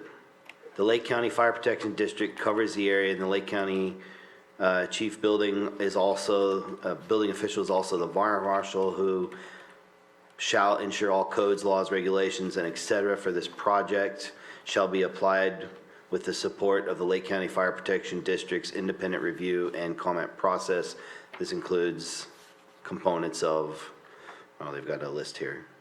But I didn't see a letter from Lake County Fire Protection District, is what I'm saying. A lot of times they'll defer to Right, and this, other agencies for commenting. and I think this does say what you just mentioned, Mark, all fire safe regulations, laws in the state of California's Public Resource Code Division 4 and all sections in 4290 and 4291 shall apply to this application construction. All regulations of the California Code of Regulations, Title 14, Division 1.5, Chapter 7, Subchapter 2, Article 1 through 5 shall apply to this application construction activity. So I assume then that they will be adhering to the fire suppression equipment that's required for a commercial building. Is that correct? I believe that's my understanding of this, yes. So may I? Yes. So I spoke to building division with the CDD, and then regarding about fire sprinkler, in case that there's any kind of remodeling inside of the building, the applicant has to apply a building permit in order to do that. For planning's perspective, we do not actually regulate the sprinkler system. So in case that the applicant, I'm sure that they're going to do some minor modification, but if they decide to install sprinkler, they have to go through building division for further permits. Okay, just this letter is stating how this location is within proximity and or surrounded by a very high wildland fire hazard severity zone, which is the most extreme and hazardous area category for wildland fire risk. And so that is just. But is I the mean, if they're- assumption that the applicant is not going to do the correct thing with regard to fire safety? I don't understand where we're going with the fire stuff. I just wanted to Obviously, make in order sure- to be permitted and open as a business, they have to be in compliance with all of those things. They do have to be in compliance, and I just want to make sure that it's not getting overlooked, that's all, John. Looks like Commissioner Scott. Sunrum, this is Scott DeLeon. If I could, you had asked a question, and I'm just trying to help provide information as your commission asks it. There is a fire hydrant. It is at the intersection of Lake Street and Bryant. Okay. So it is directly across the street from the corner of this property. So that should qualify as far as them not needing storage for that, I believe. Okay, that was a question I had, Scott, thank you. Okay. As far as the building though, I guess if they do any kind of remodel, then it triggers the need for fire sprinklers, is that correct? That's correct. Okay.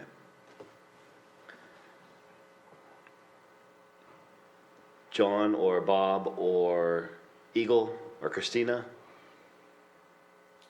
Mr. Chair, I don't have any further questions, just some closing comments after my colleagues have had a chance to weigh in.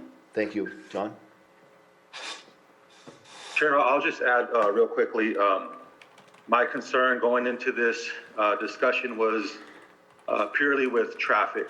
And that this application doesn't meet the threshold for that traffic study. Pretty much has taken my concern away. I'm comfortable with the applicant's due diligence to work with the county to find some type of middle ground to support the safety of anybody using the road. But I think the bigger issue for myself is really the individual drivers. And Again, like you had mentioned, that's nothing we can hold the applicant accountable for. So in regards to any other comments, I don't have any comments regarding any other part of the application. My concerns have been addressed. We don't have the threshold to require a traffic study. So that's where my kind of comments are going to end. Okay, thank you.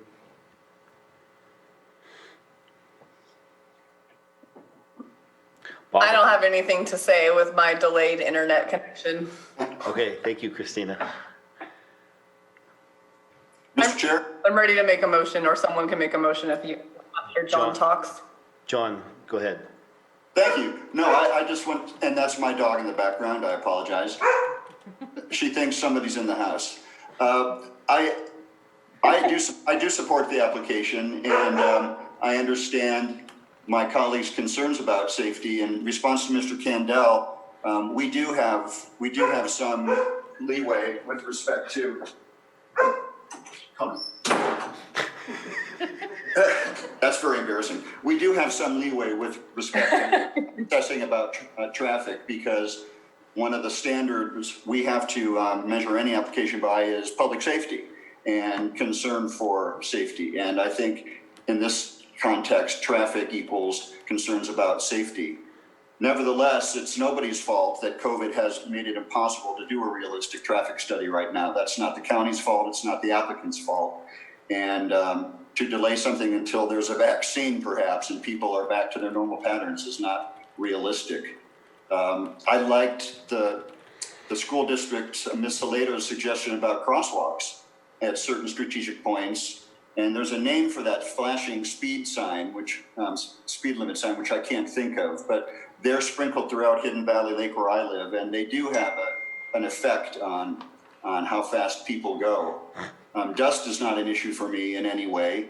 And so I just wanted to state that I also agree with my colleague, Mr. Brown, about the applicant's due diligence on traffic, and I'm prepared to support the application. Okay. I don't have anything further. Okay, thank you, Bob. And I'm finished as well, so if anybody would like to propose a Christina, motion. did you want to do a motion?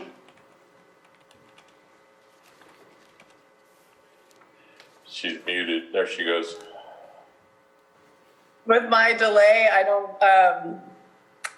don't feel like that's a good idea. You had just, sure, I'll be happy to make a motion, see where it goes. Mr. Chair, regarding the categorical exemption, I move that the Planning Commission find the major use permit UP 19-50 applied for by Calizona Naaz LLC on property located at 8466 Lake Street, Lower Lake, further described as APN 012-054-25, is exempt from California Environmental Quality Act guidelines categorical exemption class 1, section 15301, based on the findings set forth in the staff report dated September 1, 2020. Second. Okay, it's been moved and seconded. Commissioner Hess, Aye. Commissioner Malley, Yes. Commissioner Brown, Yes. Commissioner Price, Yes. Commissioner Sinrum. Nay. Motion carries. Mr. Okay. Chairman? Yes, John. Regarding the major use permit, I move that the Planning Commission find that the major use permit UP 19-50 applied for by Calizona Naaz, LLC on property located at 466 Lake Street, Lower Lake, further described as APN 012-054-25, does meet the requirements of section 51.4 and article 18 of the Lake County zoning ordinance, and the major use permit be granted subject to the conditions and the findings listed in the staff report dated September 1, 2020. Second. Commissioner Hess, Aye. Commissioner Malley, Yes. Commissioner Brown, Yes. Commissioner Price, Yes. Commissioner Sinrum. Nay. Motion carries. Okay, I'd like to note that the applicant or any interested person is reminded that the zoning ordinance provides for a 7-calendar-day appeal period. If there is a disagreement with the planning commission, an appeal to the Board of Supervisors may be filed. The appropriate forms and applicable fee must be submitted prior to 5 p.m. on or before the 7th calendar day following the commission's final determination. Okay. Is everybody okay to move on to the next item, or do we wish to take a little break? I'm fine, Mr. Chair. Ready if you are. Okay. All right. Ready? I'm also ready to proceed. What's that? I'm also ready to proceed. Okay. Just wait for staff to get situated here. Okay, next item on the agenda is a public hearing on consideration of a major use permit, UP 18-29, and categorical exemption, CE 19-48. The applicant is Alex Beck, proposing 1A Type 3 outdoor, 1A Type 2 small outdoor, and 2A Type 1C specialty cottage commercial cannabis cultivation licenses consisting of 58,320 square feet of canopy area located within 68,400 square feet of cultivation area.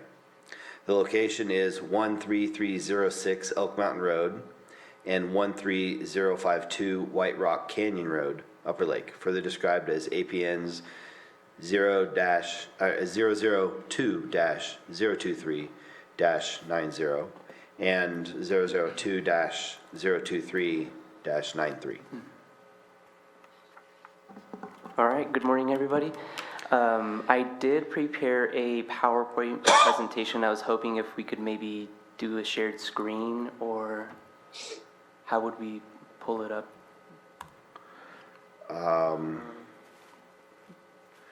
Jake? Yeah, so we could do a share screen there. Do you have the PowerPoint on a thumb drive, or do you know its location? I know its location in the E drive. And that is the community development share? Yes, it should be. Okay, stand by 1 second here. Yeah. You take some PCs.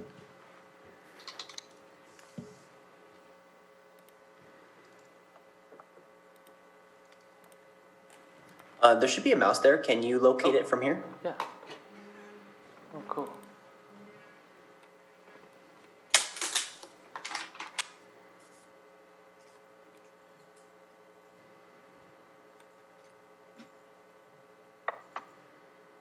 Perfect.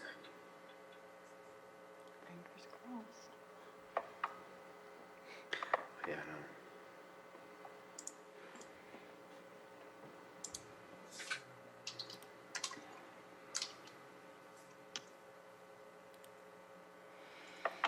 All right, there we go. Can everybody see the PowerPoint?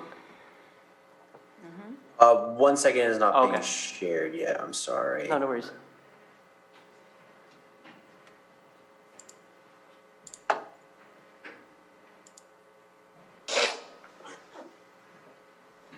So I think if we do this. There we go. And I'm just gonna go from the beginning, and you should be good. Okay, thanks, Jake.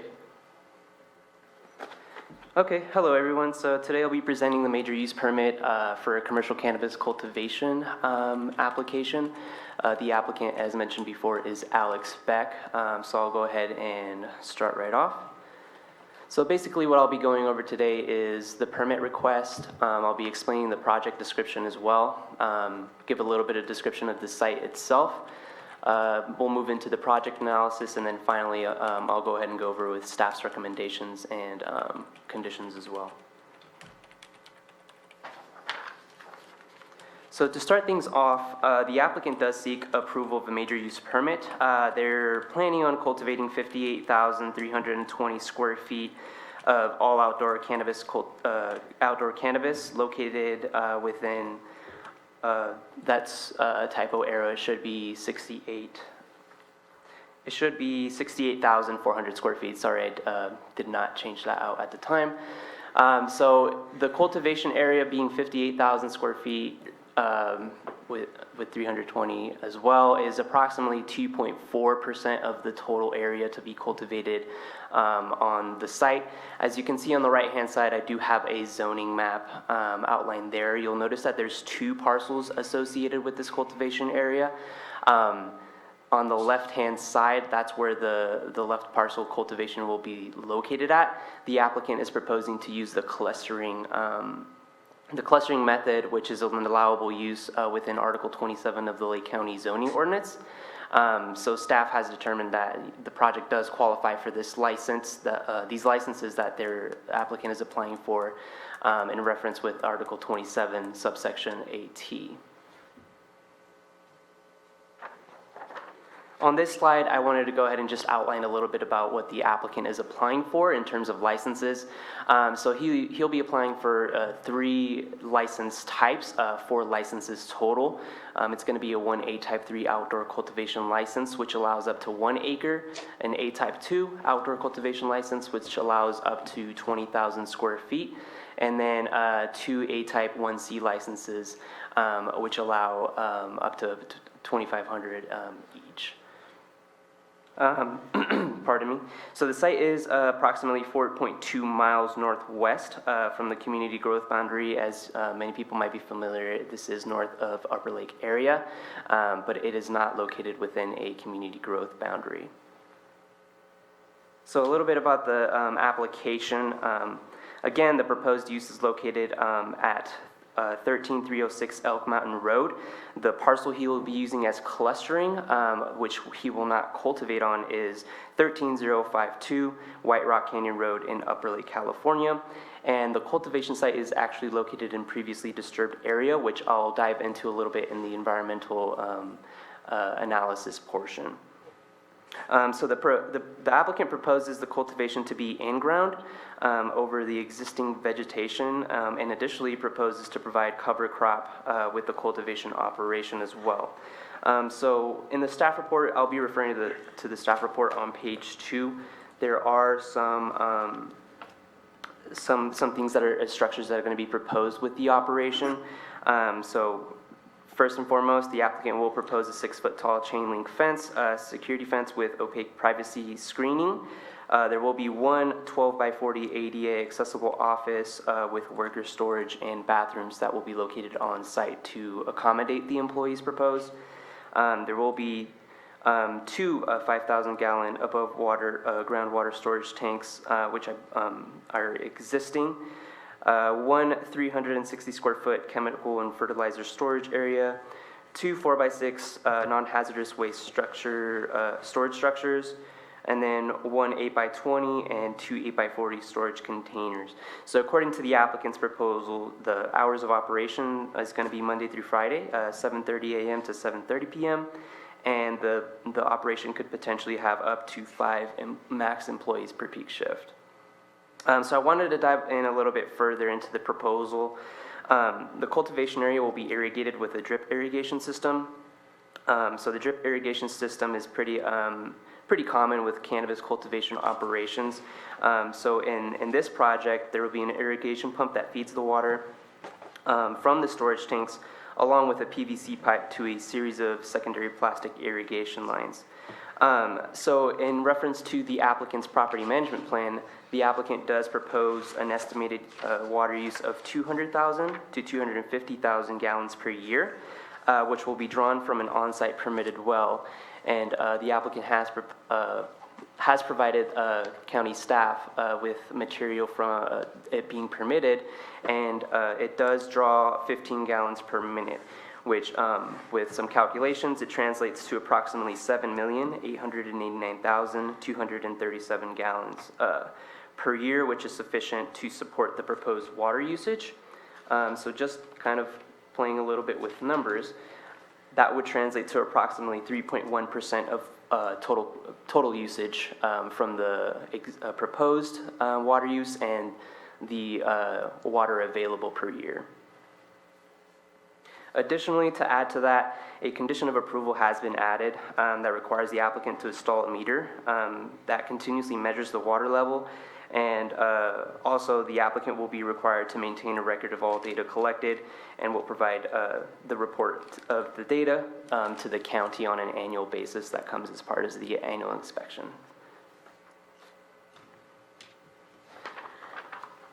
So just to touch on this a little bit, the recommendation staff is providing is approval of major use permit 18-25 with conditions outlined in the staff report and conditions of approval as well.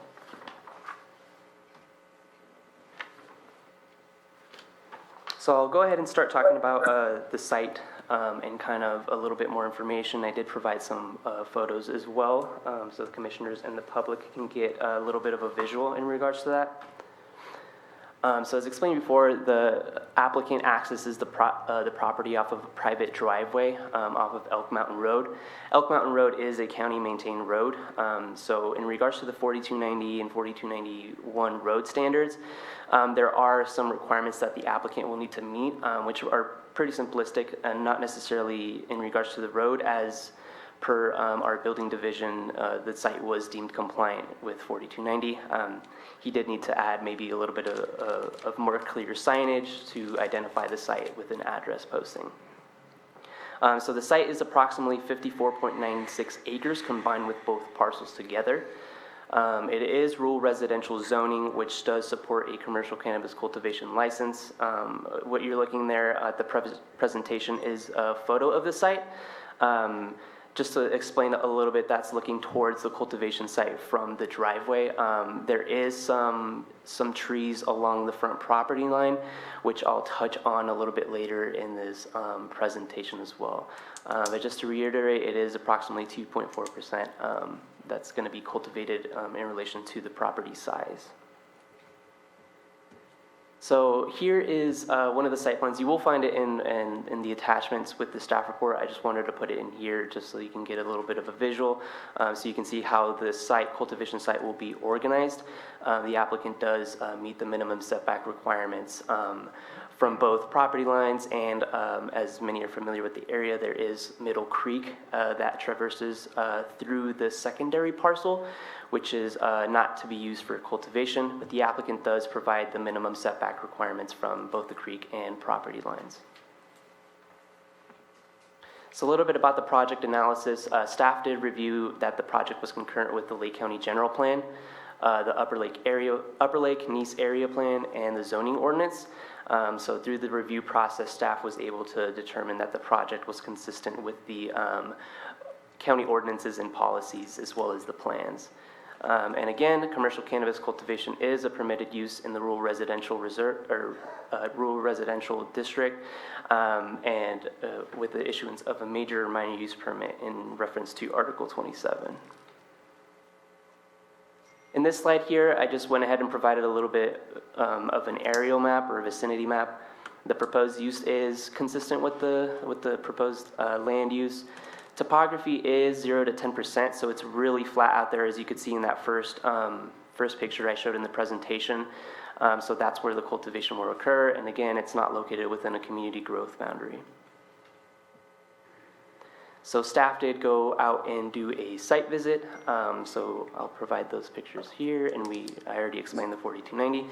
So this is that similar picture looking towards the cultivation site. As you can see, there are native grasses that are located on the site.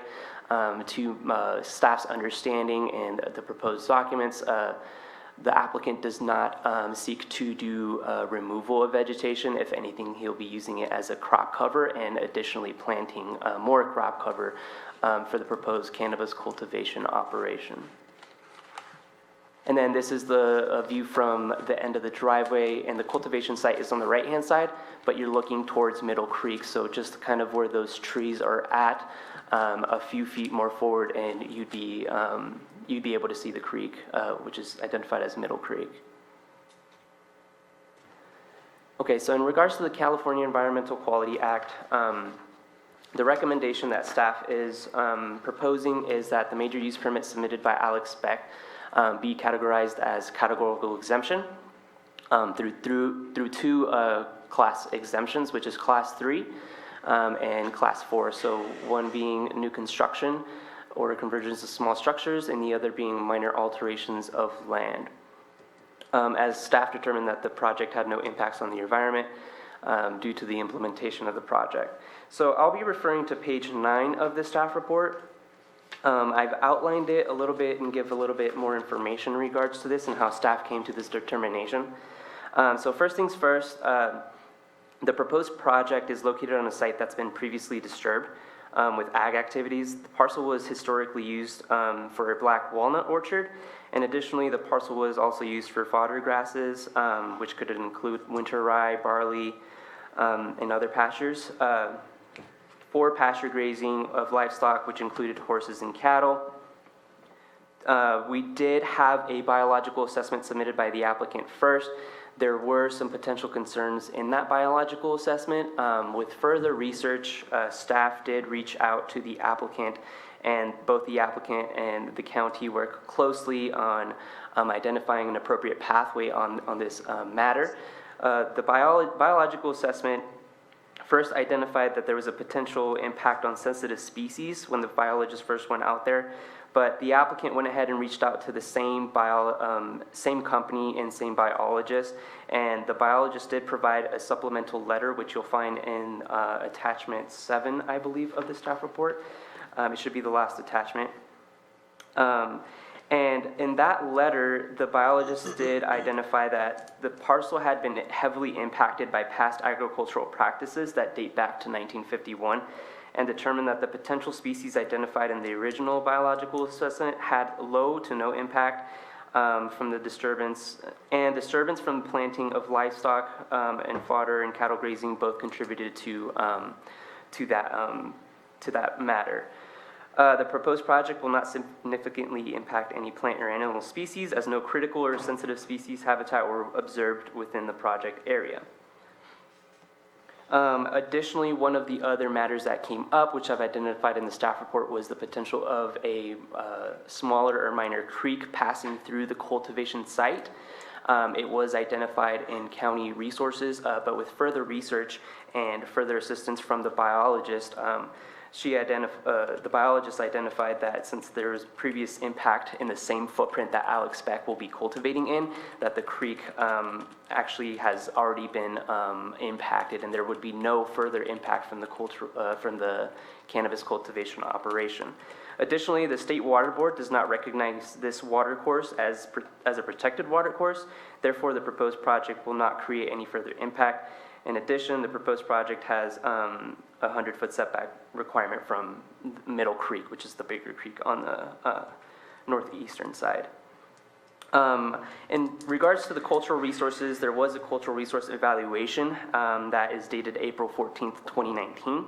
That was conducted by an archaeologist for the proposed project. According to the study, there was no significant materials or features that were discovered during this field inspection. So the study concluded that there was no resources discovered during the evaluation, and it has been determined that no cultural sites existed within the project area.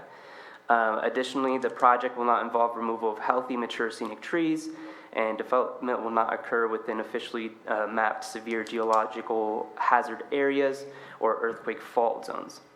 Another thing as well is that there is a scenic corridor. Elk Mountain Road is actually designated as a scenic corridor.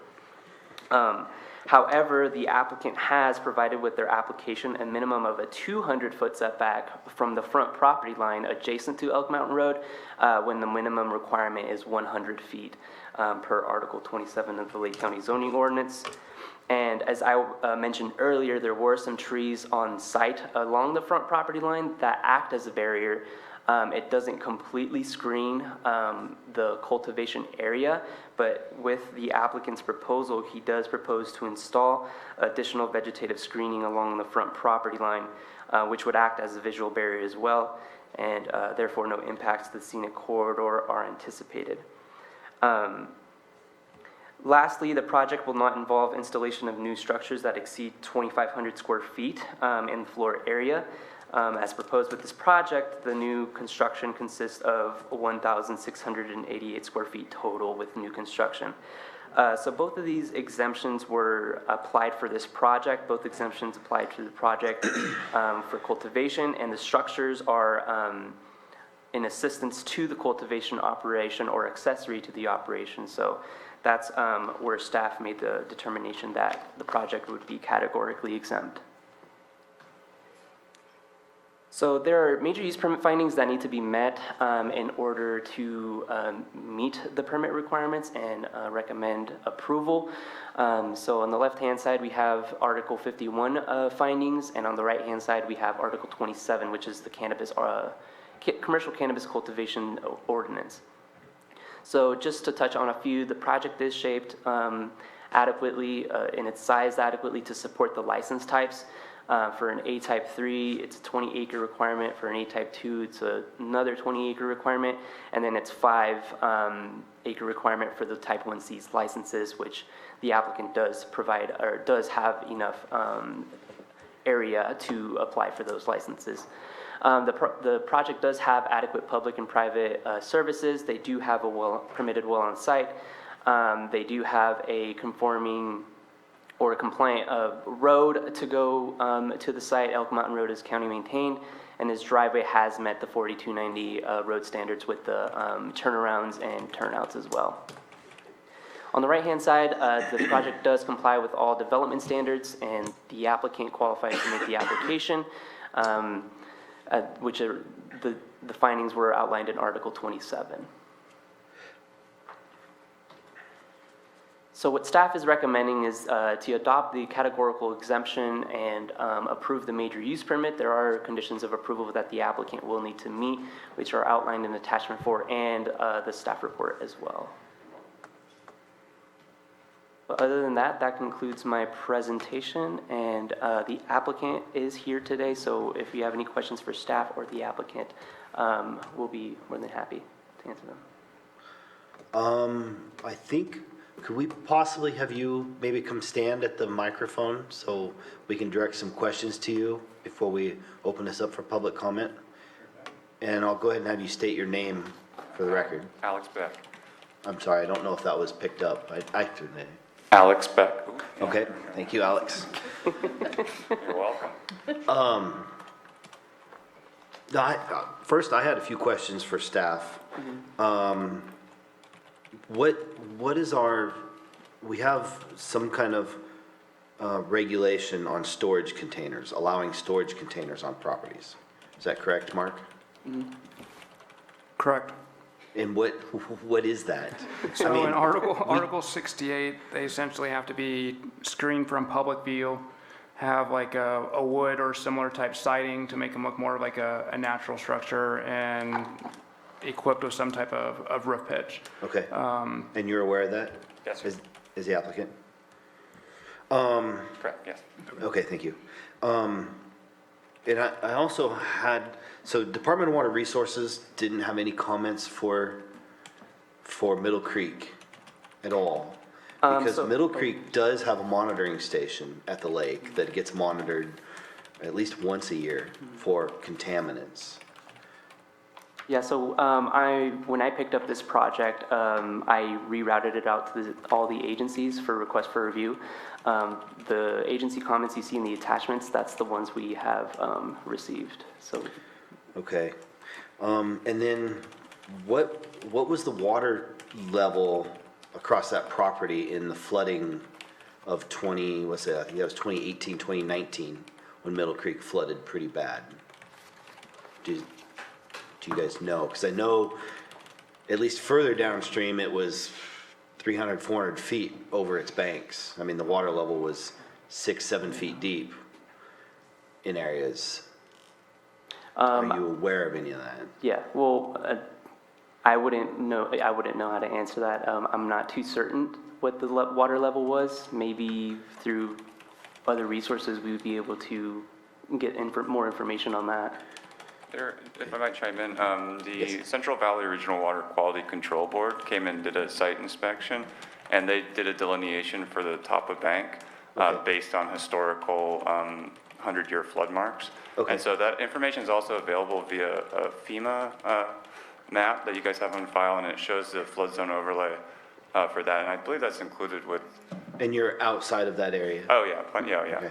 And there's also- I'm sorry, I didn't have enough time over the weekend to go over all the information. Oh, no, of So, course. and I apologize to my colleagues for that as well. And just one more thing to mention, there's also was a previously installed rock riprap throughout different areas and also included on the Salt Flat Creek where they marry there. So there has been land improvements made for flood, containment in the past, so.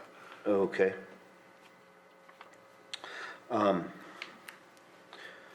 Okay, I'll go ahead and, does any other commissioners have some questions or comments or concerns? Mr. Chairman? Yes, Bob? Yes, John, sorry. No worries. We got a late letter from Kate this morning from Mr. Gary Lewis, who doesn't seem to oppose the application, but would appreciate fencing that is as aesthetically pleasing as possible. I'm not sure Mr. Lewis is with us today, but is it the standard fencing that we should expect with the standard screening, and or what kind of supplemental plantings, Victor, is the applicant referring to? Or Mr. Beck, if you're standing right there, you can answer that. Yeah, we're using a woven wire fence material, which is traditionally used for, pastures or for like horse fencing, basically. And then, we're using a opaque screening, which some of the neighbors have driving down the way. It's just traditionally what you see. And then, we're considering planting fire-tolerant, drought-resistant vegetation in compliance with different recommendations. There's a county resource for like local preferred vegetative crops. So, we've had a list.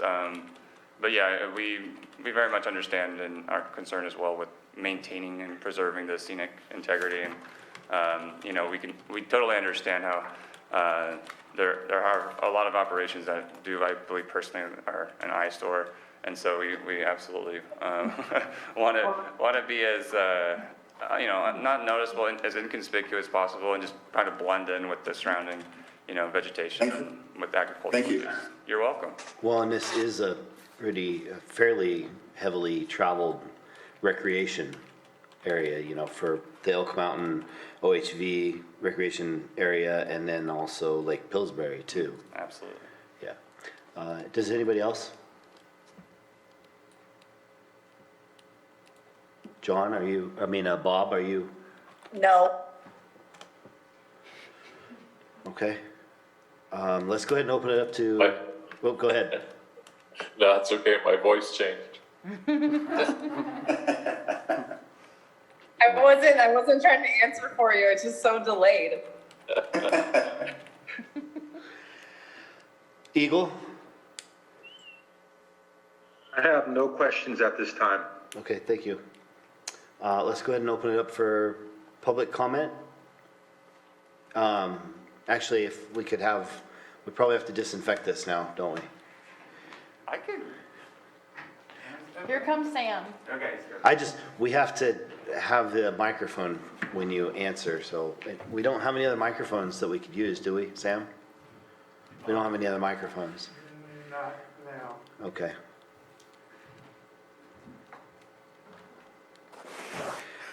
Jake, do we have anybody on Zoom who would like to make any comments? I just reshared the dialogue for people to raise their hands, and I currently do not have any hands raised. Okay. Let's go ahead and maybe open it up. We're waiting for Sam to disinfect our podium up here. Okay. All right, so I've sent out a request for all participants in the Zoom room to unmute.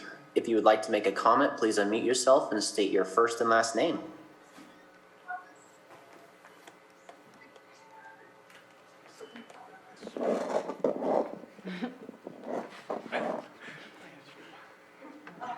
Now you just touched that, Sam. You have to disinfect it again. Okay, it doesn't look like we have anybody, huh? Jake? Yeah, it does not appear so. Okay. Okay, we do have someone here in chambers. Hello there, this is Lance Williams, Lake County Cannabis Alliance at lakecannabis.com. I'm not familiar with this project. I've not met this gentleman, but I see there's an 18 on the UP. I see really no comments about saying I don't want this project near me, and so that's really quite a comfort to see. And obviously I trust Victor and the planning department, CDD, on their decision, so this seems like it's a really easy project to approve. So we just wanted to kind of give it our blessing and say thank you for your time, everyone. Have a good day. Thank you, Lance. Okay, and that's all, the only person we have here in chambers. So we'll go ahead and close public comment. We didn't have any new people show up, did we, Jake? No, there's been no new traffic into the Zoom room. Okay. All right, we'll close public comment, bring it back to the board. And if you guys have any questions, the applicant is still here. We'll bring him back up to the podium if we need to.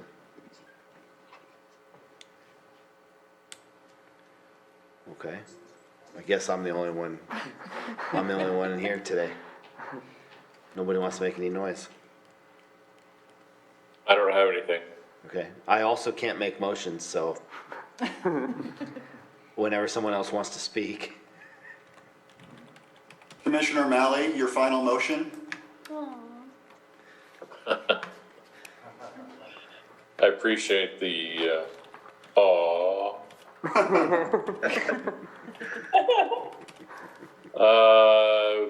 Mr. Chair, I move the planning commission find that the categorical exemption CE 19-48 applied for by Alex Beck on property located at 13306 Elk Mountain Road and 13052 White Rock Canyon Road, Upper Lake, and further described as APNs 002023-90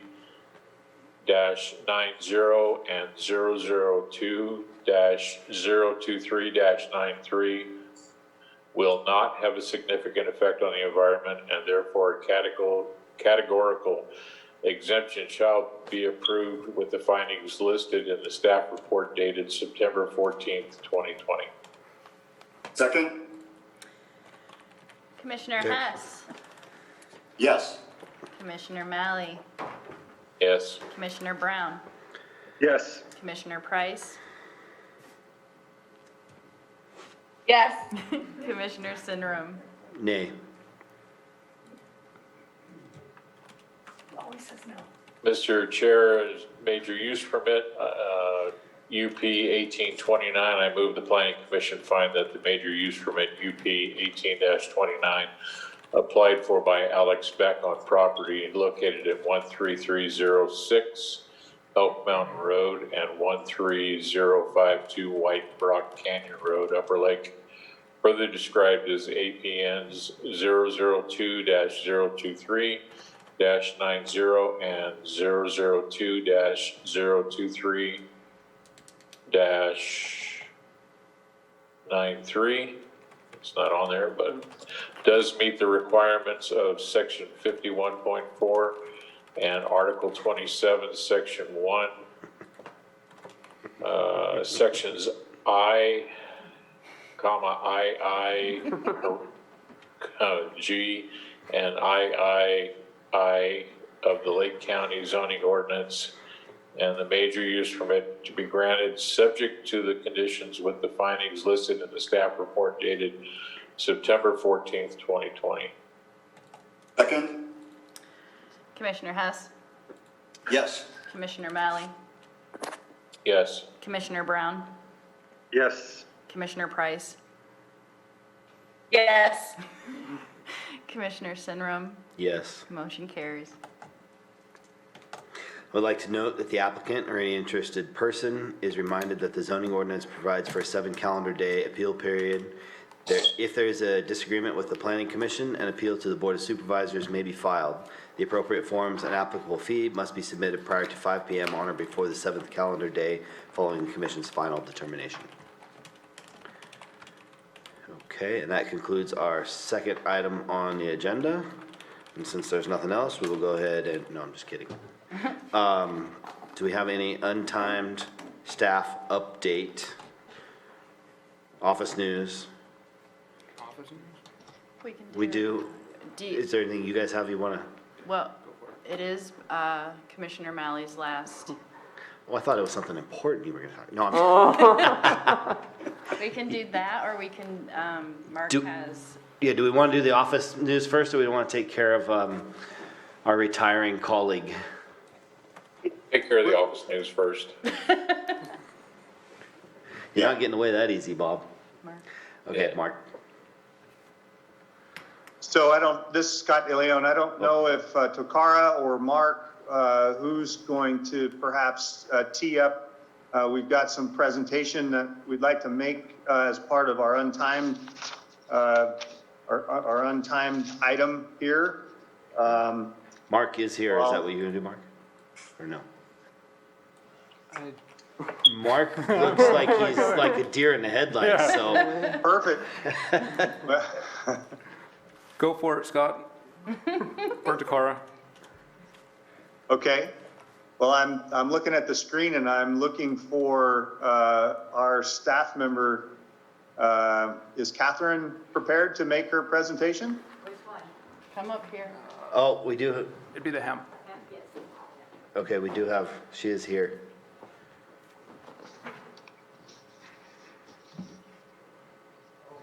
I thought you were the press, because it says reserved for the press, you see. Oh, hold on. We're in Oh. the same household upstairs. Our chief disinfecting agent has to perform his duties.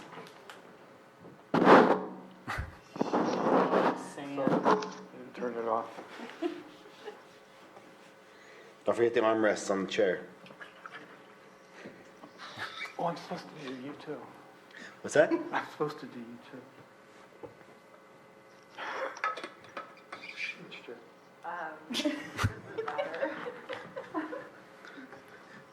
What?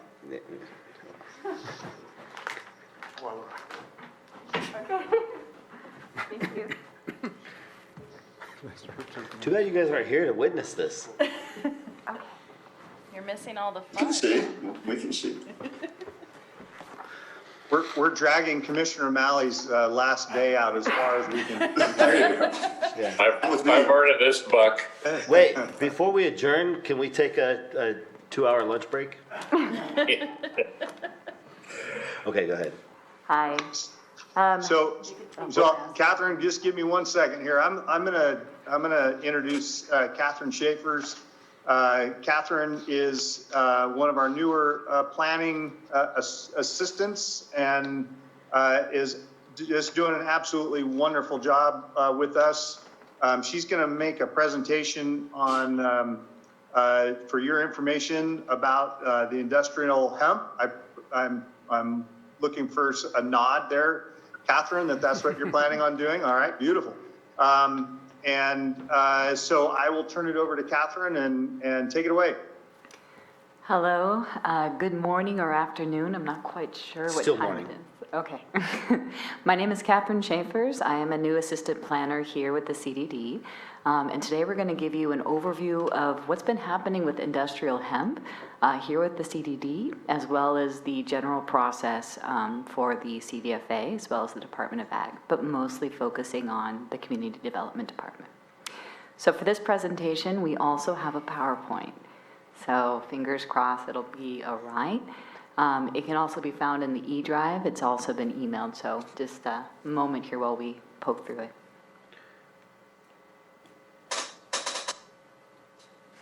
Do we know how Victor's was pulled up before? Jake, are you there to do a shared screen? Yeah, here, 1 moment. And is this one in the same location as the previous PowerPoint? No, it won't be. So it'll be if you go to the eDrive. Okay, so I took it to share here. Can you navigate from this point? There should be a mouse right there. Oh, Mark, would you mind? Thank you.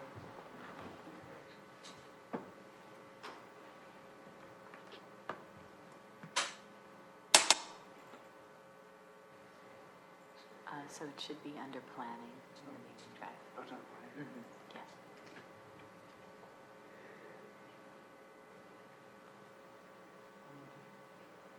Yeah. One more back? Yeah.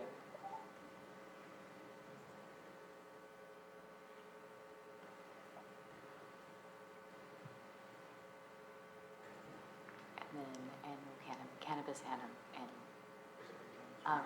right below that. Or, sorry, oh, it is hemp, that's right. All right, then we can go to my folder. Okay. Sorry.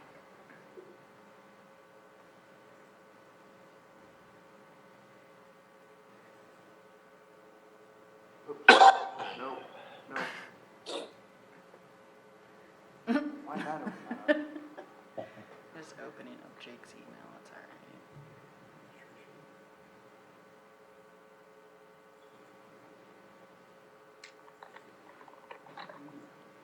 Y'all are, That's quirks with the remote assistance. Okay.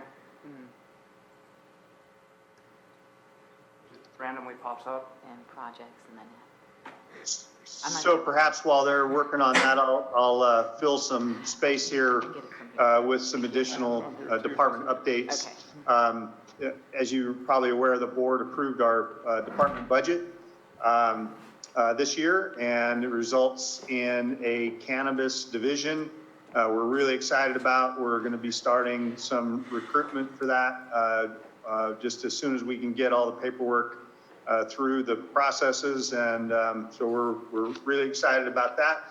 I should also note that the departments are officially merged, so we can take interim off of my title, and I'm extremely happy to be the Director of Community Development, along with some of my other hats here. So Congratulations. well, thank you. Maybe. Yeah, be careful what you wish for, right?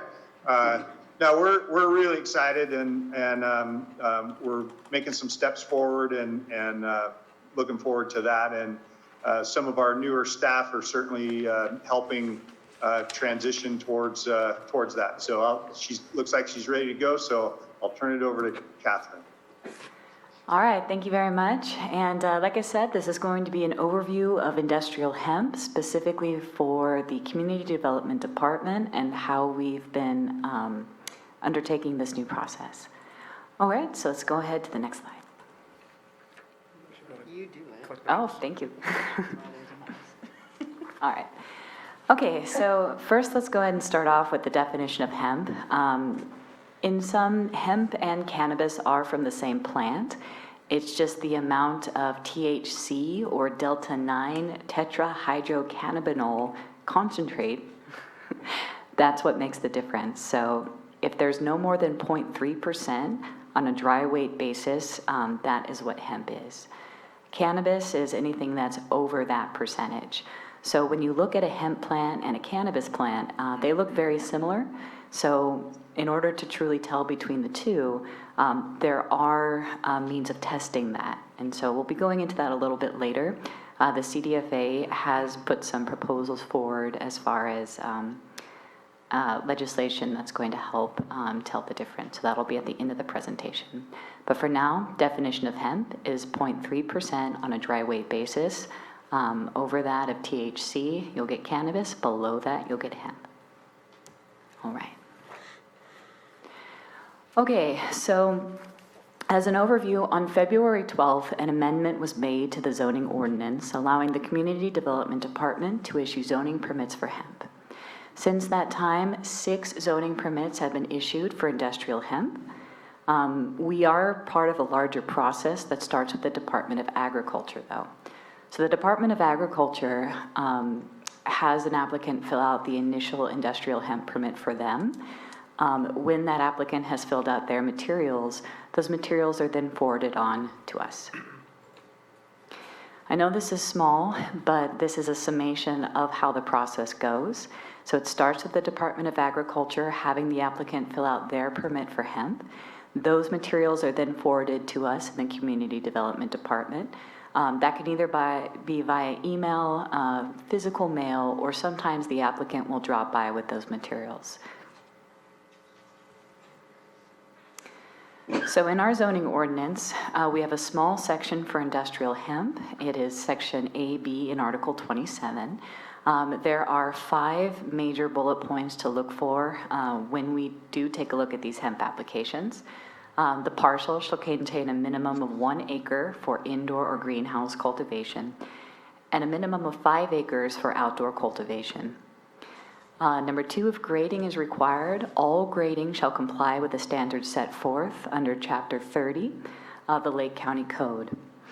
As part of an ordinance that was passed, I think it was last year in 2019 for the Department of Agriculture, the reason for the hemp zoning ordinance from the Community Development Department is specifically to check for grading, as well as other issues that might come up with our zoning ordinance. Number 3, hemp cultivation shall be set back a minimum of 200 feet from an off-site residence.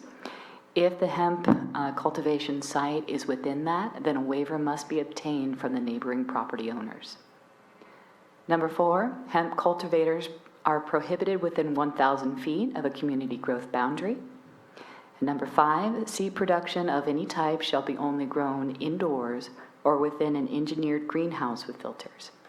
So these are the 5 things that we take a look at for industrial hemp specifically when we issue a zoning permit.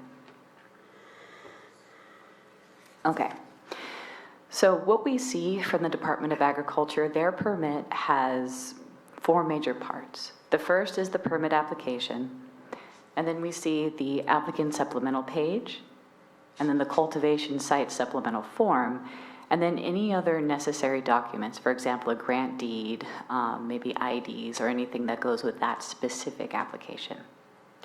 Once we receive those, once again, either by email, mail, or somebody coming in to drop that off, we then schedule an intake appointment, and an email is sent to the applicant with the following: a copy of our zoning permit, a grading questionnaire to see if they are either exempt from grading, simple grading, standard, or complex. The applicant will then come back during their intake appointment with one of those forms filled out and our zoning permit. Okay, so our industrial hemp zoning permit looks just like any of our other zoning permits. Something that we've recently added to our zoning permit application is an accurate description of a site map. This does come from Article 55.2 in our zoning ordinance. Some of the initial issues we were having with our industrial hemp applicants is that their site maps were too incomplete to see if they would fall under our zoning ordinance for hemp. So we included this, this zoning permit site map as part of our application, so they would know how to fill out their application correctly. Part of the big issue here is that the CDFA has slightly different rules for site maps than we do for our zoning ordinance. So when some of our applicants were submitting their site maps, they were going off of different information than what was found in our zoning permit. Okay, so during the intake appointment, the applicant pays 2 fees. The first is for the zoning permit, which is $243.80. And as you can see, it is red with a little asterisk, so that fee might change in the future. The second fee is for the grading exemption or for a grading permit in general. The exemption, I believe, is $98, and then the other grading permits, I think they're a little bit more expensive, and it depends on the amount of time it takes to process those. All right, so the following 4 slides are just a little bit of a look inside of our internal process of when we get that zoning permit. The purpose of these slides and this presentation in general is to give you an idea of what it looks like when we process a zoning permit. So even though these might be a little bit clunky to look at, I'll give you some highlights and then go from there. So when the Department of Agriculture sends us a hemp application, they're looking specifically for us to check it through our CDD system in relation to planning, building, and code enforcement. What the Department of Agriculture had found when they started issuing hemp permits is that there were quite a few issues that they were running into, and they wanted to head those off by having them go through our process. So in planning, as you can see on the screen, these are some of the steps that we check for a general permit application, including if the lot is legal, the setbacks, what zoning it is, and if it's near any off-site residences. So once again, this is pretty technical on the screen, but it just gives you a good idea of some of the steps that we follow in planning. For building and code, the main reason that hemp goes through our department for these two entities, and as you can see it up there, I can't really see it, I'm looking around a screen. So this step is to ensure there are no issues that building or code can find with the property or buildings. So for example, if there are buildings that are unpermitted or need permits, if there are major barriers that prohibit the processing of the application, we do make the Department of Agriculture aware. If there's any code issues on the property, the Department of Agriculture, once again, needs to know those before they can process the entire application on their end. For complete applications or applications with only mild issues, a zoning permit may be issued. For those with mild issues, we do have conditions for the zoning permit that they need to meet. Once again, this is technical. This is the last of the technical slides.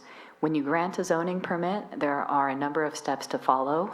These are all based just on the zoning permit requirements. These are not specific to hemp. For the hemp permits, though, we do have a conditions of approval template that are based off the zoning ordinance section AB. Those 5 items, once again, that the zoning ordinance necessitates for hemp.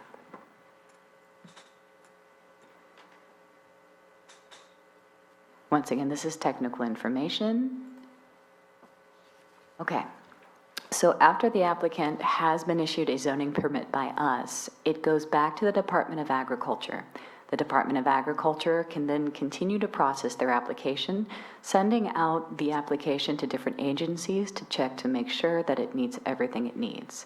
Once the Department of Agriculture has given them their permit, they still need to register with the CDFA for hemp. This slide right here is from the CDFA. These are proposed industrial hemp regulations that will be coming down the line. The one that I've highlighted here is about testing, sampling, harvesting, and destruction of hemp plants. So this was originally an emergency regulation that the CDFA proposed. It is now being proposed as a permanent resolution, and that's the date of submittal that you see down there, 4/28/2020. This has not yet been proposed, but the emergency version of this is already in effect.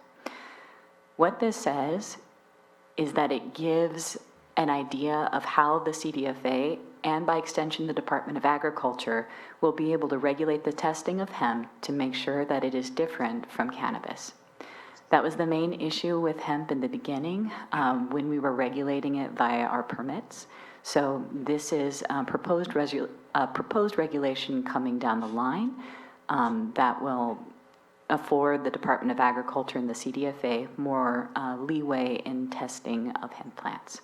So if you'd like to read that, the information is there, but I will not spend the next 20 slides on it. All right. So for industrial hemp, we have a few challenges that we've highlighted here, and I'm going to be asking my principal planner, Mark Roberts, for some input on this. So Mark, would you like to? Sure. It's still morning.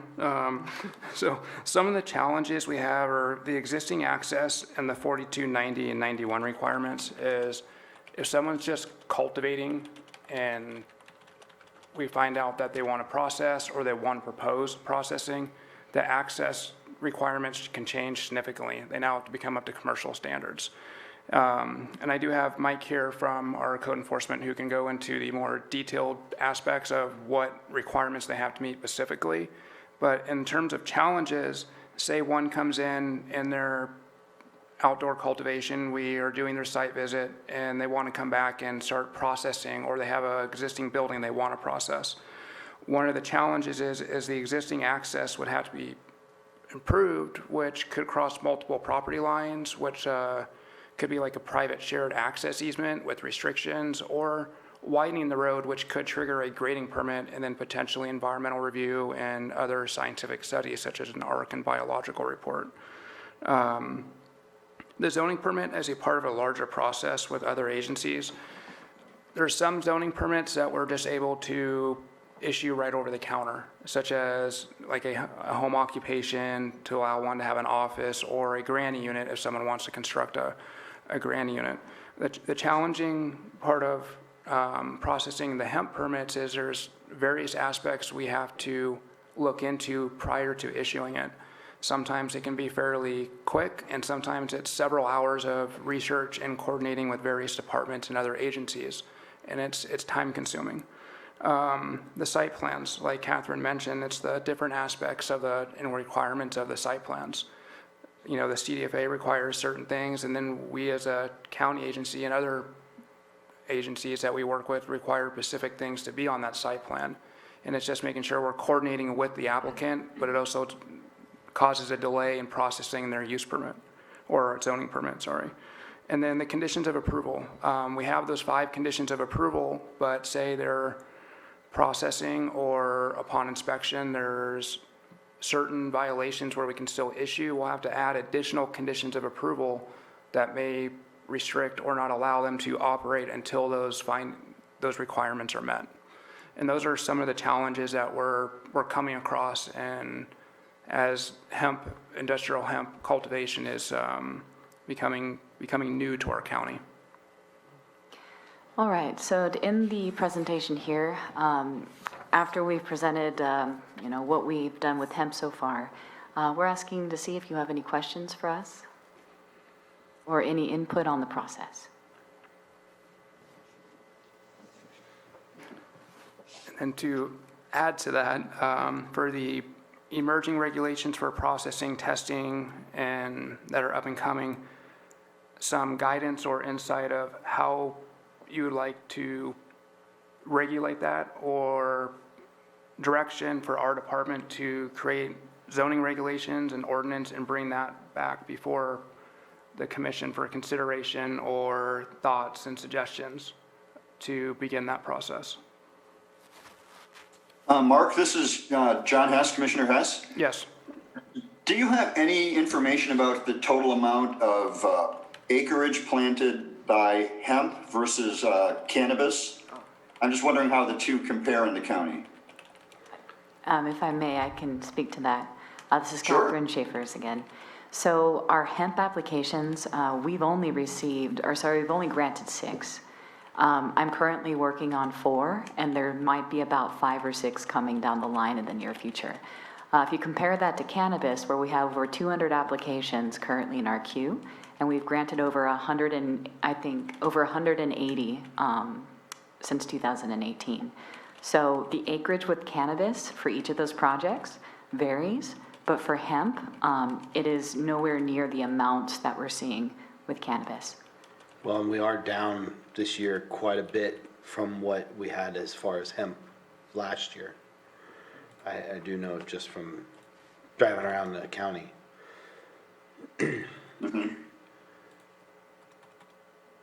So I don't know if they have a good number for you, John.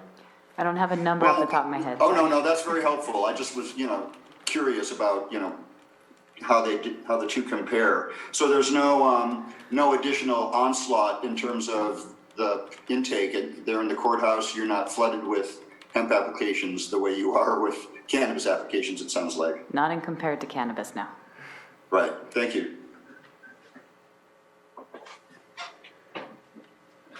So Mark, you were saying you wanted some kind of guidance on this? I mean, I kind of feel like this is kind of out of left field, Yeah. just kind of by surprise that. It might be, multiple more discussions to come back and present more in-depth details of the up-and-coming regulations, and maybe that's where, if we can put that together and come back with, this is coming down from the CDFA, it's supposed to be approved at such and such time, and so we have more of a concrete understanding of the new regulations that are being set by the state standards and CDFA, so we can come up with a solution or potential ordinances or regulations of how to regulate that when we start receiving applications.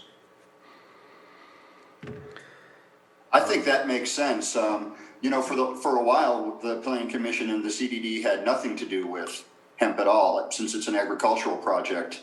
And I'm wondering, looking forward, how things might change again if the state or somebody does determine that cannabis is an agricultural project or product. But in terms of this process and procedure, I don't see anything to criticize. It seems like you have to coordinate closely with the state and with other county departments, and that it seems like a pretty straightforward procedure. If I might give some, okay. So the reason that hemp was brought here today is because it's not necessarily a typical zoning permit that we intake. It's part of a larger process where we work with various agencies. So because of that, we need to know and understand the regulations of those other agencies and how it plays into our own permit. With the legislation that's coming up, because there is an influx of new proposals for hemp, that also might mean that we need to reflect that eventually in our zoning permit, or zoning ordinance, sorry. Right.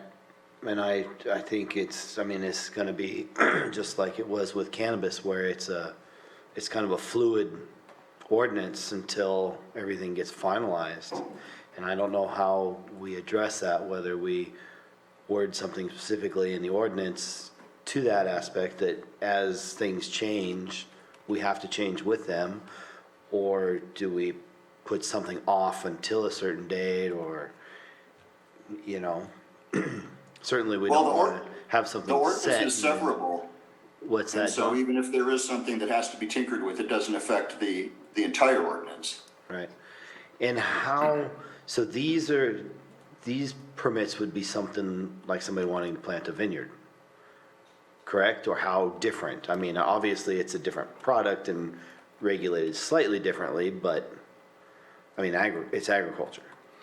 If somebody wanted to come in, excuse me, and apply for a vineyard, a walnut orchard, and it's a use by right, it's, the only thing that it may trigger is a grading permit, depending on the level of soil to be disturbed, which could trigger the environmental analysis depending on the level of grading permit necessary for the proposed project. And that's the same that you're looking at with this ordinance as well, too, correct? You did mention grading. Correct. I mean, most of the zoning permits, from my understanding, have been in previously disturbed areas or areas used for agricultural products in the past.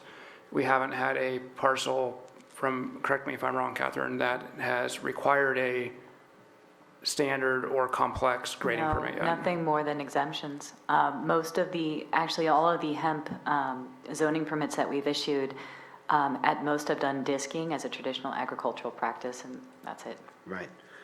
And what, with the ag department, you guys are working with the ag commissioner and the ag department, and Yes. is that? Yes, we've been working with the ag department, and since this is a new process, we've been trying to, formalize it a little bit more and get some flow charts going and understanding. But, we are all in part of this process with the CDFA, with our zoning permit for hemp, so. Right. Okay. So what did you want from us? Just to be aware that there is legislation coming down the line that might necessitate changes in our zoning ordinance. Okay. I'm okay with that. I mean, it is what it is. We don't have control over that. Correct. Do you know when those are anticipated to? There is no anticipation of when it is, but there is the emergency proposal, it's the emergency action that's already been taken as far as testing. So the Department of Agriculture has been in Lake County able to test hemp versus cannabis. So this new legislation that I just went over is going to give them more structure to that process. And in part of that structure, it might also impact how we do our zoning permits. Right. Yeah. And do we have any interest, anybody showing any interest in any kind of a lab in Lake County for doing this kind of testing? I haven't heard about one yet. And the last I've heard, we do have to take them out of county for that. Right. More processing and wanting to like dry and cure, similar to what they do with cannabis, but it'd be for hemp on their project sites. Okay. Do you guys have any Any questions or comments? No, but I appreciate the information, and it is something to keep an eye on. Okay. So Mark, do we need So anything? what if, we'll keep an eye on the regulations, and then maybe when we have more of a concrete idea of what might be coming from the CDFA and the new regs for, processing and laboratories and manufacturing of hemp products, to come back before you and present those new state legislations? Okay. I think as far as processing facilities or whatnot, I mean, it's an agriculture, just like any other agriculture commodity or crop that, however the zoning addresses those, I assume that you're applying the same regulations to those. Currently, we'd only have the industrial hemp, those few standards that we apply for conditions of approval for in Article 27. But if someone's doing processing or an existing building, they'll still have to meet all the federal, state, and local agency requirements in regards to road access and building permits and all those requirements. Okay. That are set forth. Okay. Okay, appreciate it. Anything else that you guys have? John, Bob? Bob, your last No. time to ask staff any questions? Thank you, Catherine. Okay. I appreciate keeping me in the loop. Now we have to go through this next meeting with our new commissioner, right? Okay, Commissioner, if I may, yes, go ahead. I believe there's one more presentation. Oh, there is? Yes. Okay. Scott, is that true?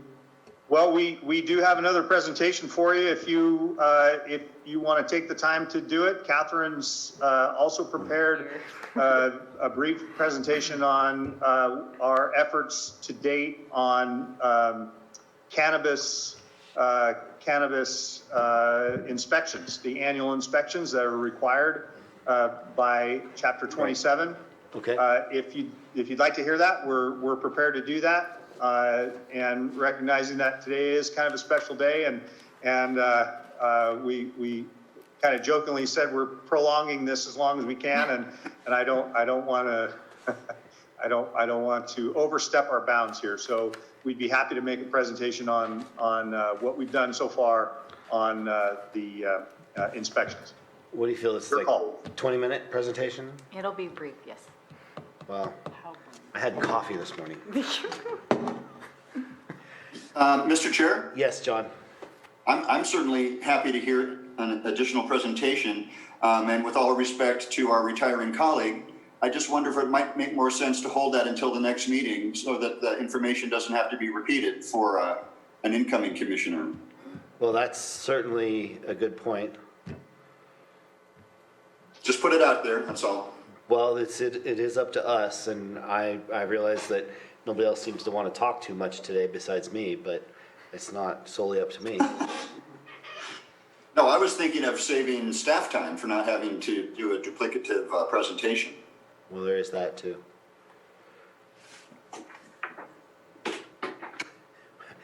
Does anybody else wish to speak on the issue besides me and John? I would be in agreement with John. I'm awake. Pulse. I agree with John as well. I appreciate, staff doing all of that, but also for Bob, this being his last long meeting or last meeting in general, we can postpone it until next time. Okay. I think let's go ahead and do that. Let's wait till our next meeting for that presentation, please. Sounds good. Thank you, everybody. Thank you. Thank you, Catherine. And welcome. Well, yeah, go ahead. Go ahead, what? Me? Well, I'll just jump in then. And I imagine each of the commissioners may like to chime in here. Commissioner Malley, I on behalf of the department, we just like to thank you for all your years of service. I think Kate if Kate has a little something that we have prepared. I don't know where the camera yeah. is. Over there, I think. We have a plaque. Yes. To present to you. Obviously, you're not there in the meeting, and it's really unfortunate, frankly, that these times prevent the opportunity for all of us to be in the same room and celebrate all of your accomplishments and all of your service to the County of Lake. And I know you were recognized Tuesday at the Board of Supervisors, and we just wanted to take this opportunity to also thank you. The plaque reads, Lake County Planning Commissioner Bob Malley, District 2, 2010 to 2020, serving with energy and devotion to preserve the future of Lake County. And on behalf of all the employees of CDD, past and present, we'd just like to thank you for your diligent service and everything that you've done for Lake County, and you'll be missed. So thank you very much. Thanks, Scott.